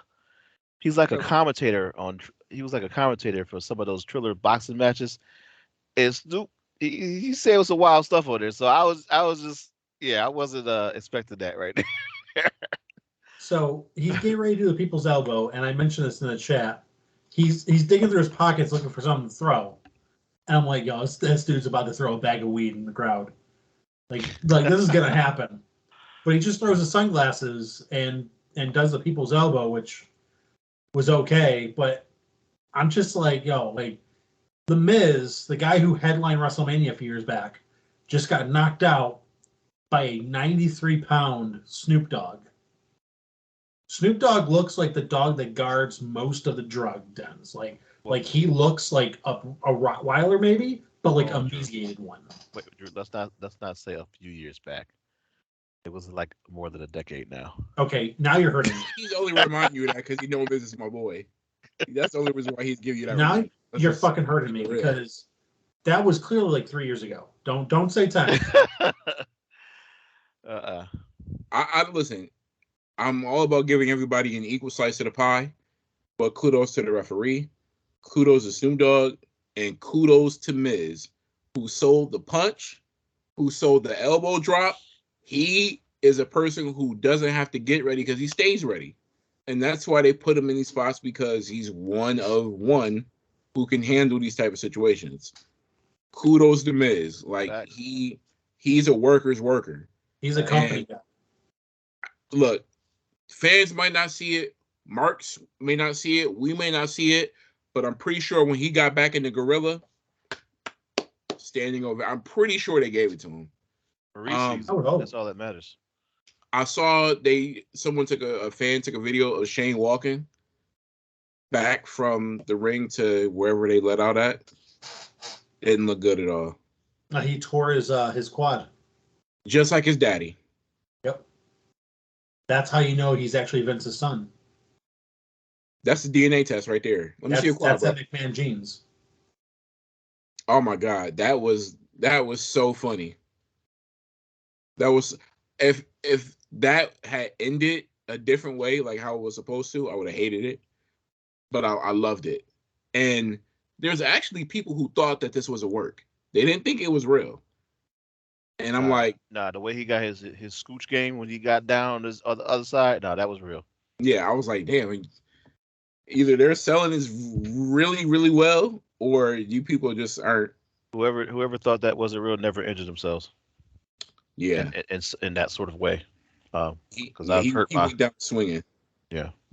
I think the worst part is though, that's a long ass walk back. Yeah, he didn't have like a gurney or a wheelchair, nothing. He was just shoulder to shoulder and let's move. Yeah. I did mention the word downfall, disappointment. Edge took on the Demon. I forgot about this match. Yeah, right. I didn't. Hell in a Cell. We got the classic cell color. Edge came out. There was rumblings of Gangrel being in LA.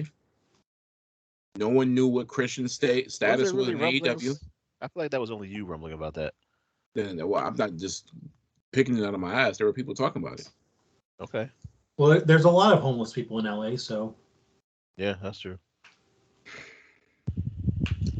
Listen, I'm not in LA on Skid Row, okay? Getting my dirt in regard to WWE.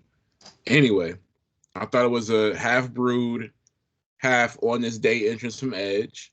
Instead, we got something that paid homage to the Brood. That was a song I'd never heard before. Slayer. I mean, yeah, I never heard that before. I think Edge is more so going to be known for his WrestleMania entrances than his matches, because that was the only thing I remember, except for Finn Balor getting his head split wide open in that ladder spot, where he needed 14 stitches to shut that up. I think this match definitely would have went differently if that hadn't happened. I thought maybe we would have got some more interaction with the cell and other weapons, but we didn't. We got the camera off him for a little bit, and we got a piss poor finish that saw Edge beat Finn Balor in 18 minutes and 10 seconds. Well, you're pretty negative on this match. It was garbage. Let me just say, this match was actually definitely, by far, one of the matches on this card.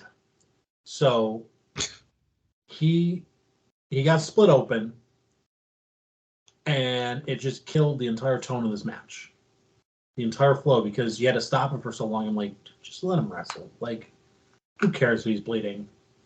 And then, of course, you find out later, yeah, he probably needed to be attended to. But I also remember Eddie Guerrero almost dying in the ring of blood loss. So, if he could do it, so could he, huh? Yeah. It was okay. It was not a good Hell in a Cell match by any means. It was not a good end to a feud. 2 stars.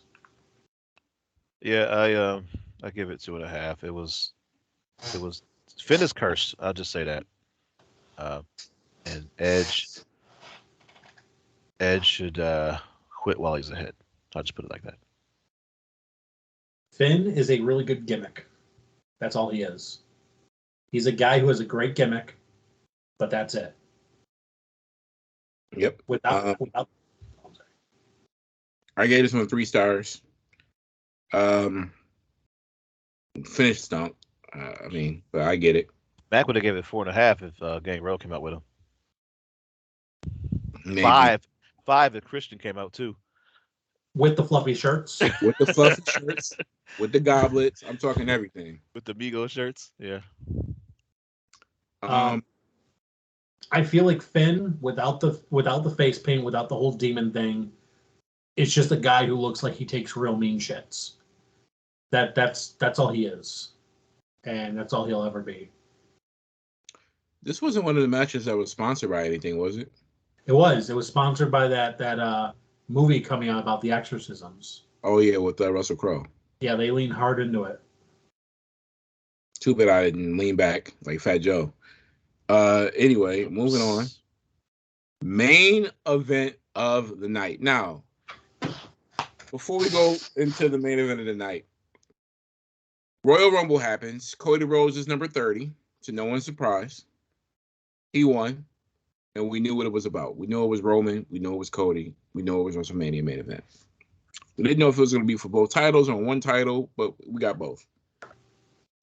From January to April 2nd, I said Cody's winning his match. Cody's winning his match. The story is being told. They need somebody to beat Roman. Cody's not coming back for nothing. Fast forward all the way up until about 11:08 Sunday night. We got Roman Reigns, who, by the way, came out entrance 7.5 minutes. I thought it was a ghost of the Undertaker. He came out after Cody. He got his pyro. Cody got his pyro. Very good match. How it opened in regards to storytelling. Loved it. I was also shocked that Roman only came with Paul and Solo and not the rest of the bloodline. So, because Usos lost, I didn't know where they stood in the bloodline. So that was, I kind of like that. I was digging that. The entire match went back and forth, back and forth, back and forth, back and forth, back and forth. 5-star match at that point. Until we saw the Usos come out. Then we saw Sammy and KO come out. And I didn't know at that point who would win the match because it was a lot of close kickouts. It was a lot of finishers that led to those close kickouts. And I was intrigued, edge of my seat. Until the man who got ejected, Solo Sikoa, came back because we were getting, which I don't know why he does this move, 3 Cody cut or 3 what does he call his finisher? 3 crossroads. Because one ain't enough to put nobody away. But go on. We'll get to you in a minute, sir. He grabs Roman here and he's backing up, and then we see Solo come out with the hood. Samoa spike him, and I said to Swervy, this is how it's going to end. And I was not happy. You weren't happy? Not until the bell rung. And I said, I get it. Oh, Drew, that was your sarcasm? Here's my problem. You do not acknowledge the tribal chief. As somebody who was, what's that? I do. You need to acknowledge him better.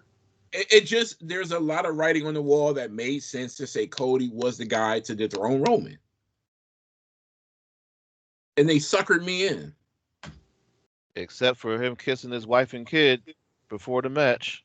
As soon as he brought his kid over the guardrail before the match started, you knew he was losing. I see. I didn't even think about that. Because that's the feel-good moment to go home with, is him celebrating with his kid.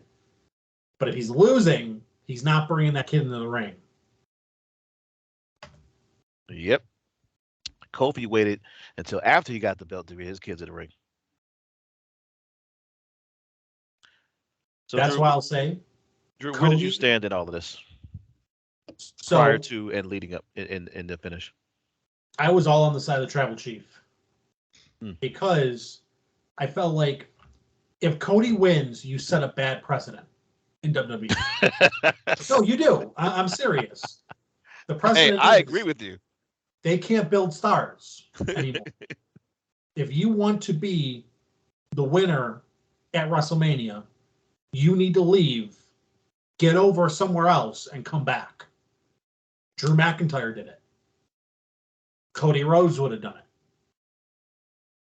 That's what you have to do, apparently, is just leave, come back, and we'll give you the belt. Because apparently that's better than just being here and working the mid-card. There was a fan at WrestleMania who said something like, Triple H doesn't forget Cody. And I found that very funny. Swerve? Listen, man. 5-star match, baby. Okay. The right guy won. We knew it all along. I've been telling you guys all along, Cody is not the guy to do this. He just isn't. You were right. You were right. I will say, it was a lot of effort and a lot of passion put into this build. I won't take anything away from it. This is probably Cody's best match. In his wrestling career. Yes. I Can you pinpoint me anything else he's done that you cared about? Well, he did. What, his match with Wardlow? Well, look, he already did pin Roman before for a championship, so there's that. Yeah, I hear you. You keep holding on Here's to that. my thing. I can definitely see Cody fighting some local talent on main event in 6 months. You're rolling your eyes, you're covering your face. But let me ask you something. When Nakamura won the Royal Rumble, faced AJ Styles in the main event at WrestleMania, where was he 6 months later? He's not Nakamura, bro. You know that. You know what, Drew? How do I know that, though? Yeah, he came in with a fanfare just like Nakamura. Nakamura had his personal violinist. He had the fanfare. Everyone loved him. Yeah. Drew, you know what, though? Nakamura got like 4 title matches out of that. Cody will not. They're already moving on to the next program. I'm gonna let y'all have it. I'm gonna let y'all have it because this is a dump on Cody fest. Go ahead. Listen, I'm not trying to dump on Cody, but let's face it, Roman was right. He couldn't even get over in a company he helped build. Well, Cody spoke to that and said, "I was too busy trying to be helping guys get over." He was trying to be a John Cena. Good job, but you're not John Cena. You're like the DCEU. You want to be Avengers, but you don't want to put in the work. You just want to say you have the Avengers. He forgot about the part where you're supposed to bury him first, and then you help him get over. He didn't do that. You have to that. get to the top before you're John Cena. He was never at the top. That's the problem. In so many words, Cody was saying he thought he was Triple H.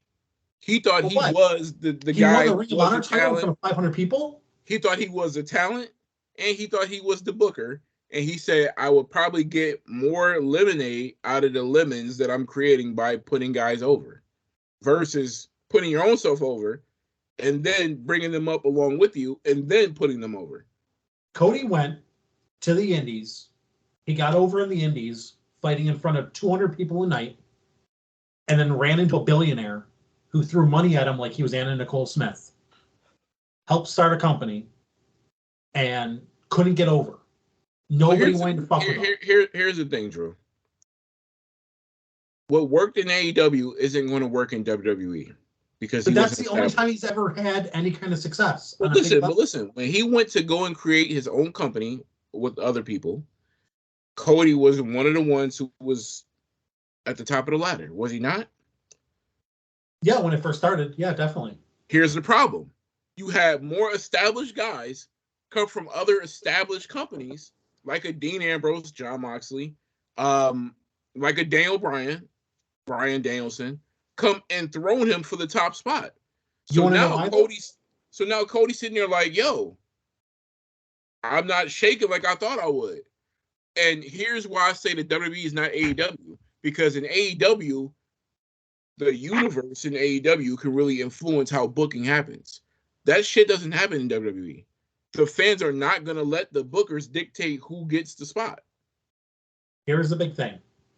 The reason guys like John Moxley, and Brian Danielson was able to come in and just dethrone him was they were big in the indies, came to WWE on the bottom, and worked their way up to be top guys. That when they went to AEW, they were top guys. Cody did the same thing on the indies. I don't think Daniel Bryan dethroned anybody, but go ahead. Did he not win in the main event at WrestleMania? Oh, I thought you were talking about over in AEW. Well, I mean, as far as like being a top star there or a big name there. Cody went to the indies after WWE, was big there, showed up in AEW, and just assumed he was on top and declared it. I am a top guy. Because the fans put him as a top guy, not Fans because he booed him. did. Fans never put him as top guy. You're wrong. He declared himself. We're gonna rally around and put our arms around a guy who was unjustly given a poor character and had to go somewhere else and create a company of his own. We're gonna put our arms around him.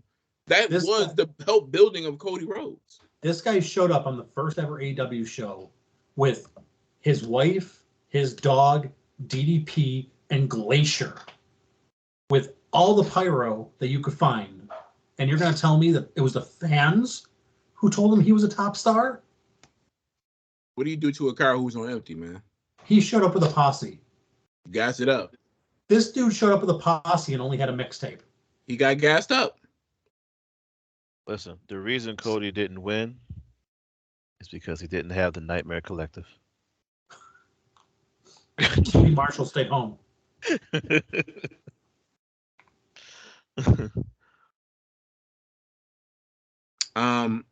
I wrote down 5 stars. I was hating a little bit. Here's the thing. Now, you know what, Mac? I'm gonna give you props, man. That's real big of you to get that match 5 stars. I know you don't want to, but that's real big of you. I'm a Roman fan. I was pushing Roman back when we were. No, don't do that. Let's not do that. You wasn't pushing Roman this year. So these thoughts that I'm about to share are before the takeover on Raw. Triple H, I watched a press conference after Mania, and he said that that Roman was the right winner because they have a story to tell. So I wasn't mad at the booking because I said, wow, they really kept the strap on him. Wow. They didn't do what I thought that they would do. And when Triple H said they have a story to tell, I'm like, okay, what's on the other side of the story?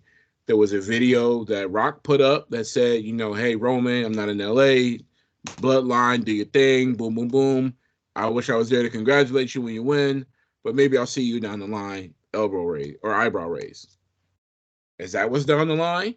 Is that how you're going to end it? Look, I know where we're going. I just want to see how we're going to get there. I'm not mad if Rock is the end game to this Cody stuff. But then Raw happened. The company got bought out, and somebody decided to stick their nose in creative again. And oh my God, when I tell you, anything that could go wrong did when this man took over. Well, because WrestleMania was floating at around a 7.58 for the entire weekend.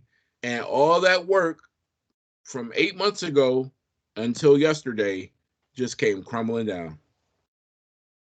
So, Swerve, what do you say about this main event? Oh, the Roman and Cody? Yeah. I'll give it 5 stars. Yeah. Oh. I'm going to give it 4.75. Did you also notice the AEW wrestler that was in the crowd? Male or female? Male. Ricky Starks again? No. -1. Oh, yeah. Yeah, we noticed him. Brody Jr. Unmasked. They made that obvious because he gave him the belt. Oh.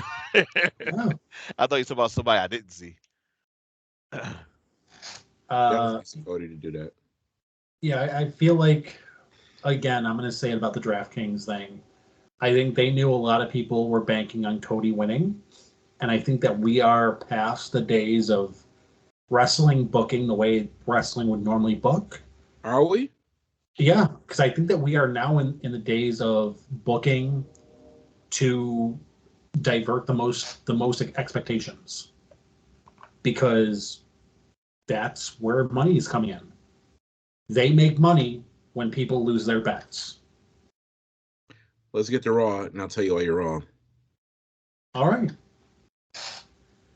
So Gomez Adams fucks up Raw. Let's spoil that right now. There were reports of paper after paper after paper being given to producers. Hours, minutes, Rewrite. during. I mean, yo, I was so optimistic at the top of the show. There was reports before the show happened that Triple H had an announcement. And I'm like, all right, what's this announcement? Because I've been here before. And yeah, I've been here before, and guess what? I'm back here again. Then, now, together, forever.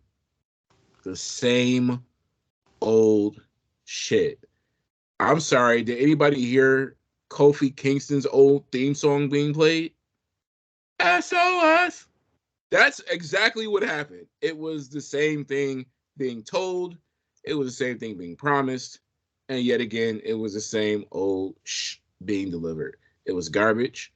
We knew it was a Vince show. It was awful. The worst part of the night, which we're not even going to talk about matches. We're just talking. The worst part of the night was when Seth Rollins came to the ring.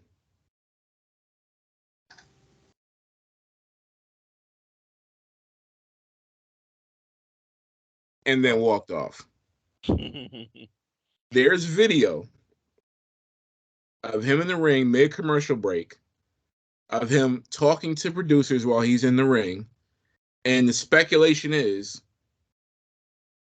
everything that was planned for him was being scrapped while the commercial was taking place, which is why he did this and walked off, and there was nothing that concluded. Actually, Swervy, I just want to ask you this. I want to rewind back to WrestleMania weekend. Night 2, Bobby Lashley came out with the trophy. Why? To remind you that Battle Royal is part of WrestleMania weekend. And they felt bad for him, so they said we need to give you some TV time. They promised him a match and couldn't find him one, but they had time for. He was supposed to be on the card. Yeah, they had time for. Did you see his tweets and what he was liking? No. I didn't see what he was liking, but I did see some tweets. Oh man, this is bullshit. I can't believe they're doing this to you, Bobby. Bobby, you deserve better. Stuff like that. Oh yeah, those tweets I saw. Yeah. Well, he was supposed to wrestle Bray Wyatt. I saw one of his tweets saying the KSI is not who I had in mind. I seen that. Well, Bray Wyatt went home again. He lost his smile after Brock Lesnar didn't want to work with him. So that left Bobby without an opponent. Well, I thought that it would be him and LA Knight at Mania, and that didn't happen. Then I thought it would be Bobby and LA Knight at Raw. I don't know why. Why do you keep forcing LA Knight in these storylines? What's your problem? He's over, bro. For now, until he's back with male models. Okay, Drew has some sense. Okay. Even when he got eliminated in the Battle Royal on SmackDown, they were still chanting LA Knight. LA Knight's over. But it was supposed to be Bobby and LA Knight at Raw. That got scrapped. Let's talk about the open. Roman comes out, shakes hands with Hunter, goes in the ring. Remnants of when he beat Undertaker, where he got booed and got booed and got booed and got booed again and said, "This is my yard now." Dropped the mic, got booed again. He told the crowd to acknowledge him. We got Cody. We got a really good promo from Cody and Roman, which I thought, okay, I'm buying this, even though I don't want to see a rematch.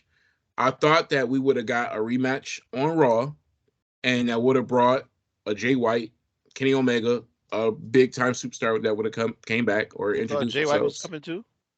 That's what the rumors were. Yeah, but if you do that, it makes sense for them to enter at that point, and you still keep the belt on Roman.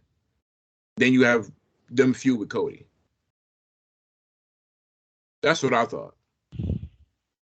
So they got the Dolly Dickin, and it was Roman and Solo against, per the wise man's advisement, that Cody has a team with somebody who specifically could never win the WWE Championship as long as Roman Reigns is the champion. And they had to work out on WrestleMania. And they had to wrestle during that weekend. So Brock Lesnar comes out. You know how much I cape for that man. When he came out, I said, this is over. Disgusted. Let me ask you something. Was there a part of you that thought that there was a chance Brock Lesnar would be on the ring apron, slamming his foot on the stairs, calling for a tag? Not at all. I'll say, yo, Brock works alone. There is no way he's doing Undertaker at the house show. Yo, whenever they have these so-called tag match main events, I always just watch the clock. I just watch the clock. That's all I do. But it was like 9:43, and I was like, this is like we might be really getting the match. And then we did. Nah, they're too good at making you think you're gonna get it until you don't. Before Brock's music hit, after the promo was over, I said 100,000% Cody's taking the F5 tonight. And it was so obvious. But then as I typed it out, he's literally like grabbing Cody real tight and pulling him in. I was like, damn, Brock, easy. So, that was funny, but I was dead inside after I heard that. And then literally after that went off, we got Omos in a squash match against Elias, and that just all confirmed all the doubt in my mind that Vince is now back on the top of this creative thing, and I was just so pissed. So, Elias, I don't know if you noticed, Elias in the ring looked like he was just like, I'm probably putting in my request to leave after this match. Did you get that from him standing in the ring? Yeah, he did. He had that look walking down to it, actually. He didn't walk down. He was in the ring already. Yeah.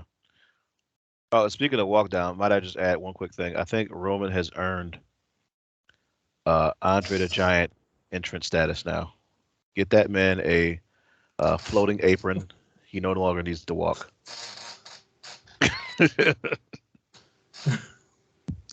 I'm hearing mass exodus. 2 NXT wrestlers already left. 2 of the people that were in The Rock's daughter's stable. So CNBC happened because of the purchase. And they asked Vince, would he be in creative? And his answer was yes and no. High level stuff, yeah. In the weeds, not so much. It's Vince. Told that bald faced lie. Vince is going to be involved in everything. Pencil face lie is what he did. Vince won't be writing like all the lower stuff, but it'll go through him, and he'll have it rewritten. Look, I'm all about transparency. This is full transparency. This is Total Mac talking. I don't want to watch the WWE anymore. I just don't. He makes me feel that way. He's literally the uncle that comes over to the house. That little sketch when his 19-year-old great nieces are over. She'll go, oh, I'll be back. Let me know when he's gone. Damn, you growing up now. Right. Look at my little Lacey. Oh, she's all grown up now, isn't she? He shows up and asks every single niece how old they are now. And you are again? Oh, okay. You're Linda's nephew. Okay, great. Is this your wife? Okay, great. Oh, you my niece? Damn. How old are you again? And her answer will dictate how he reacts. If she's like 11, he'll be like, "Oh, okay, I'll see you in a couple years." So, if she's like 15 to 17, he's interested. So, Mac, you feel that way even though Brock is getting some prime airtime still? That's not enough? When Vince is there, Brock gets all the spotlight. Look, there was a point in time where I encouraged the people who denounced Brock Lesnar's appearances on Raw because it was him and it was everybody else. Brock Lesnar right now is not even a top 5 or 6 talent in the business, and I mean women and men. He does not need to be in TV right now. There's no reason. Why are you putting him not only on TV, but you're putting him in the main event picture? He's not in the main event picture per se. He's literally going to fight Cody at Backlash. And if he beats Cody, you can kiss the Universal Undisputed Championship picture goodbye for Cody. Why do you say? Oh, well, yeah. It's already gone. When you once the direction gets turned, the very next night, yeah, you're on the back burner, pal. He's gonna beat Brock, bro. Cody? Yes. I'm glad you're on camera saying this BS. Why do you feel that way? That Cody's not gonna beat Brock? Yeah. Why do I feel that way? Because it's common sense. I think you've got a lot of vitriol that's pent up inside you. That's like you're fighting with reality. And Let me tell you something. That Cody Rhodes is now a top guy in WWE where you feel like he shouldn't be. I get it. Here is why Cody will not beat Brock. I'll tell you this right now. Vince had to sell Cody on signing. Hey, you sign, pal. You're going to be a top star. You're going to win the Royal Rumble. And you're going to headline WrestleMania. And I'll put that in your contract. Hey, he put in his contract. He did all 3. Now that he achieved all 3 of those, now your name's on the contract. Now you're mine. Now you're going to pay for leaving. Do you guys remember, Mac especially, do you remember Scott Steiner's debut? Oh, yes. And how quickly he fell after that? That's what this is going to be. Except he won't get 2 matches out of the picture. Look, I'm not mad at you for saying that he hasn't done anything for him to make himself feel like he's done a lot. I get it. Okay. But it feels different this time. He's not going back to wrestling at Superstars or in meaningless matches against meaningless talent. Those days are over. He might not be on Superstars, but he's wrestling Omos in 6 months. Listen, I want to tell you why I feel this way, and I'll be brief. When Brock F5'd him and left him lifeless in the ring, did we really need creative to tell the universe that Brock is a bad guy? What do you mean by that? We know. Tell him that, though. What do you mean? Well, they clearly had to establish who's a super heel and who's a super babyface. And Cody is the biggest babyface in the company. Is he? But we're standing, and during that time though, we're standing across from Roman. So what are we saying? No, Roman's out the ring at this point. I know, but you're saying super heel, super babyface. So let me ask you something. He's more of a babyface than Sami Zayn right now. Who is? Cody. Yes. Oh yeah, I'll give you that. Yes. Without question. I don't think it's like a landslide though. But see, look, it's like 75-25. Roman's a heel. Sammy got his belt. what I'm telling you is, but he still has unfinished business with Roman. Look, listen. Picture this: when it was announced that Brock was going to be Cody's tag team partner, the crowd loved it. Brock got a face like, yeah. At the end of the night, they had to establish that he was not the that you thought he was at 8:05 or at 8:15. Let me ask you something. How much of that was for Cody? How much of that was we want to see Roman get his comeuppance? Roman's already got his comeuppance, bro. When? Wait, what are you talking about, Drew? Like, we want to see Roman get beat. We want to see somebody get one over on Roman. Oh, you mean like in his tag match? Yeah. Like, how much of that was for, Cody has a great tag team partner, and how much of that was, now you're going to see Roman? No. Well, so, Drew, they never painted it that way. So right. Even if the match was to take place, they never let you think Roman was going to get pinned. Because what Roman said, this isn't specific, but he was like, I'm going to go in there, smash Brock Lesnar, smash Cody, and then I'm going to pass it over to you. And he pointed at Solo. So if the match is gonna happen, they let you think, well, Solo's gonna take this pin, if anything. And because he But took the pin on SmackDown, the second pin won't even matter.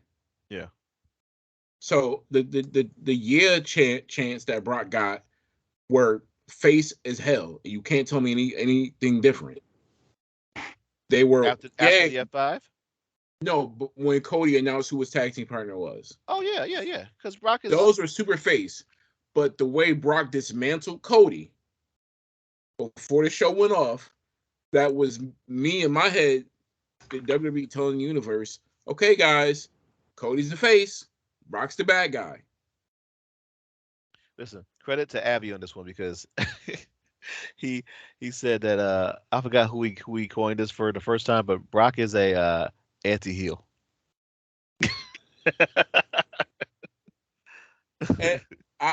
And I'll say that, like, when the match happens, is Brock getting cheers when he comes out, or is he getting boos? It's Brock. He's getting cheers. No. Let's just say this: if Brock does get cheered, Cody is in deep trouble. Brock is cool. He's gonna get cheers because he's a cool heel. I think it depends where in Puerto Rico. I don't know what the crowd's going to be like. But here's also the problem, though. You're in Puerto Rico. Cody is Mr. American Nightmare. Is Puerto Rico gonna fuck with that? Listen, we all know where this is gonna go. Cody will eventually capture the United States Championship from Austin Theory. Okay, that's I don't know what it because is. Austin is Vince's guy. That doesn't mean that he can still be his guy. Austin will eventually, elevate himself up into the title picture, but they'll swap belts. They'll trade places pretty soon. We'll see. Little other tidbits from Raw. What do you guys make of Matt Riddle coming back? I could care less. Agreed. So one thing I do want to bring up from Raw, skipping ahead a bit, Sami Zayn and Kevin Owens. Did it seem like they kind of quieted the crowd a little bit on their pop? Do you feel They like shut their load already? I feel like it's Vince coming back and saying those aren't my guys. I'm not pushing. That was a Triple H push. Not only did they shoot their load, but they had a little bit left and they shot it again against the Street Profits. Why are you having this match on Raw? You don't need that. I rather would have seen them against the Viking Raiders. And aren't they the ones that won the showcase match? Yeah. Yeah. So you're right. They messed that all up. I don't understand why they had the match on Raw. I mean, I get it's the Raw after Mania crowd and they deserve great matches, but you're not giving these people great matches. Yeah, like when Vince came back, they're being liars. Like, dude, I think they had literally 30 minutes worth of wrestling on Monday from bell to bell in 3 hours. I don't think it's the great matches that they feel they deserve. It's more moments, and that's usually what you tack on to Raw. Yeah, I mean, look, when I think of the Raw after Mania, I'm thinking of new stories, celebrating champions, new feuds, new alliances. We didn't get any of that. Now, I do think they have to stretch some of that to Friday, but we'll see what happens. Bad Bunny was in the crowd, and he was talking to Ray. We got Austin Theory came out. Austin and Ray went at it. We saw Dominic came out with Damian Priest, and they eventually put Bad Bunny through a table. Now, I forgot about Damian Priest and Bad Bunny teaming up at WrestleMania once upon a time, and I thought that was a bright spot for them to go back to that. Are we getting a tag match at Backlash, or is it going to be one-on-one? I don't think that Dominic's quite ready to call an entire match against somebody like Bad Bunny, who only has like 3 matches under his belt. I think you need that as a tag team match. Nice. Bunny might be calling a match. Sure. Yes. Logan Paul versus Bunny. Who you got? Bunny. I still have Logan Paul. I got Bad Bunny. we saw Rhea and Bianca maybe hinting to a unification. Do you want to see it? Do you not want to see it? Do you even care? Yeah. I want to see a unification. I think that it's too diluted with two women's titles. If you're going to have two women's belts, have one as Intercontinental and one as the women's title. I want to see it, but I want to see it at WrestleMania when Bianca's young streak is on the line. She's 3-0. Young, but she's got some names under that belt already, though. Yeah. Mustafa Ali is another guy who got buried on Raw. Positive Ali, that gimmick has to go. Yeah, we don't even need to mention this fluff. What else significant could happen? Well, I'm just saying, I think that he's going to be another guy who's going to ask for his release because he was already disgruntled under Vince last time. Speaking of somebody who's going to ask for their release, Bayley. Yep. The plan was for her to come out with Damage Control. She was not seen. I think it's not looking good. It's not looking good. And then she had that one post on Twitter. I think she said something about like how all love affairs have to come to an end. Oh yeah, you're right. Yeah, I did see that. I didn't know she was talking about the feud or talking about her existence in WWE. Maybe both. I can guarantee you this: she got on the phone with Mercedes. Told you, bitch. I guarantee you that. I feel like Sasha got out at the right time. She did. She knew, and so did Trinity, which she's under a new name now, I believe. I don't know where she's going to be at. I don't know, but I know somebody asked her if she's still with WWE, and she said no. She had the easiest. All she had to do was join a bloodline. I know it. Yeah, but is she like menacing? No, but she's distracting. Guess. Before we wrap up, given the news with Vince McMahon coming back and what all has been confirmed by Dave Meltzer, by Sean Ross, Fightful, a lot of these other outlets, saying that Vince was in fact in the gorilla position, tearing papers up, switching things out 3-4 times over. Are you guys worried about the product and worried about all of the building that we got when Hunter took over creative to Monday night? What's the state of the WWE now if this continues to happen? I think when Hunter was in charge, he was very concerned about playing to everyone's strengths. He found what certain people were good at, and he played to them. And Vince, I think, is going to be more concerned with his branding, his, hey, we got to say these catchphrases, these terms. That's what I'm worried about. And just putting people in stupid roles because he likes the ha-ha, gimmicky, fun shit that he always goes to. You're going to see the same people buried. You're going to see a lot of turnover because they have to save some money by the end of the year for this merger. They have to cut some weight.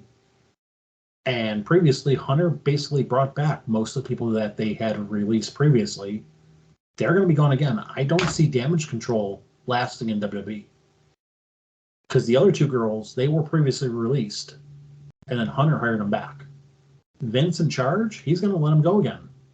They're not his people. A lot of these people are Hunter's people. And that's why they're happy there. Vince is in charge. He doesn't care who's a Hunter person. Word, any thoughts? I'm all for it. Bobby Lashley gonna get better matches again. Let's go. Drew, I know you're our legal correspondent, and of course, you live next to Vincent Kennedy McMahon Jr. Do you know of any clause or any type of black and white writing in the contract that says if something happens to Vince, what is the contingency? There is no contingency. He's an employee now. He doesn't own shit. Once this merger goes through, he doesn't own it. He's an employee. Well, I'm not saying that he owns anything. I'm just saying, like, do they need to appoint somebody to his position, or they'll just hire somebody else. If he stays out of the way and creative and he does everything, boardroom stuff, whatever else, I don't care if he mops the floors. Just stay out of the guerrillas, stay out of the creative process. That's fine with me. But I'm just asking, if something does happen, because I feel like that's the only way that he'll be ousted from that position. Here's the thing that people need to realize when it comes to, especially Endeavor, they don't care about in-ring product. They don't care about the storylines. They don't care about who's being booked where. They don't care about who's happy with their spot. They care about which direction that green line is moving. That's all they care about. Vince turned a carny sideshow act into a billion-dollar industry. He's not getting replaced. He's in his position because he knows how to make money. They don't care what the actual in-ring product is. Yeah. It's all about, especially now that you're booked with UFC and you're merged with them, that's all they care about. Yeah. Well, there's always SmackDown. We'll see what happens. The artist formerly known as Swerve Lee, who literally looks like he's being interviewed by Mike Wallace at 60 Minutes. He's hiding his face for protection. You look like Venkin. We'll be back next month to talk about Backlash. Thank God they dropped WrestleMania from that title. We'll talk about the matches that happened, and we'll see what the story looks like in a month from now. So I can't say I'm excited, but I'm hopeful, because if we get any more nights like Raw, I don't know how long this thing is going to last and keep my interest. So we'll see. Yeah, we'll see what happens. All right, for No Chill Drew, Swerve Lee, and yours truly, Total Mac, this has been another episode of the No Pyro Podcast. Again, find us on Twitter, find us on YouTube, where we will have an episode every pay-per-view, both WWE and AEW. We will be back. When is the pay-per-view? It's let's see. May 6th, I believe. I believe so. So May 9th, we'll see you. May 19th. Yes. Yeah, May 9th. We'll be back. Stream, like, share, comment, subscribe. All of that. Salute. Smash it. Okay? All that. But until then, we're hollering and we're leaving you in peace. Deuces.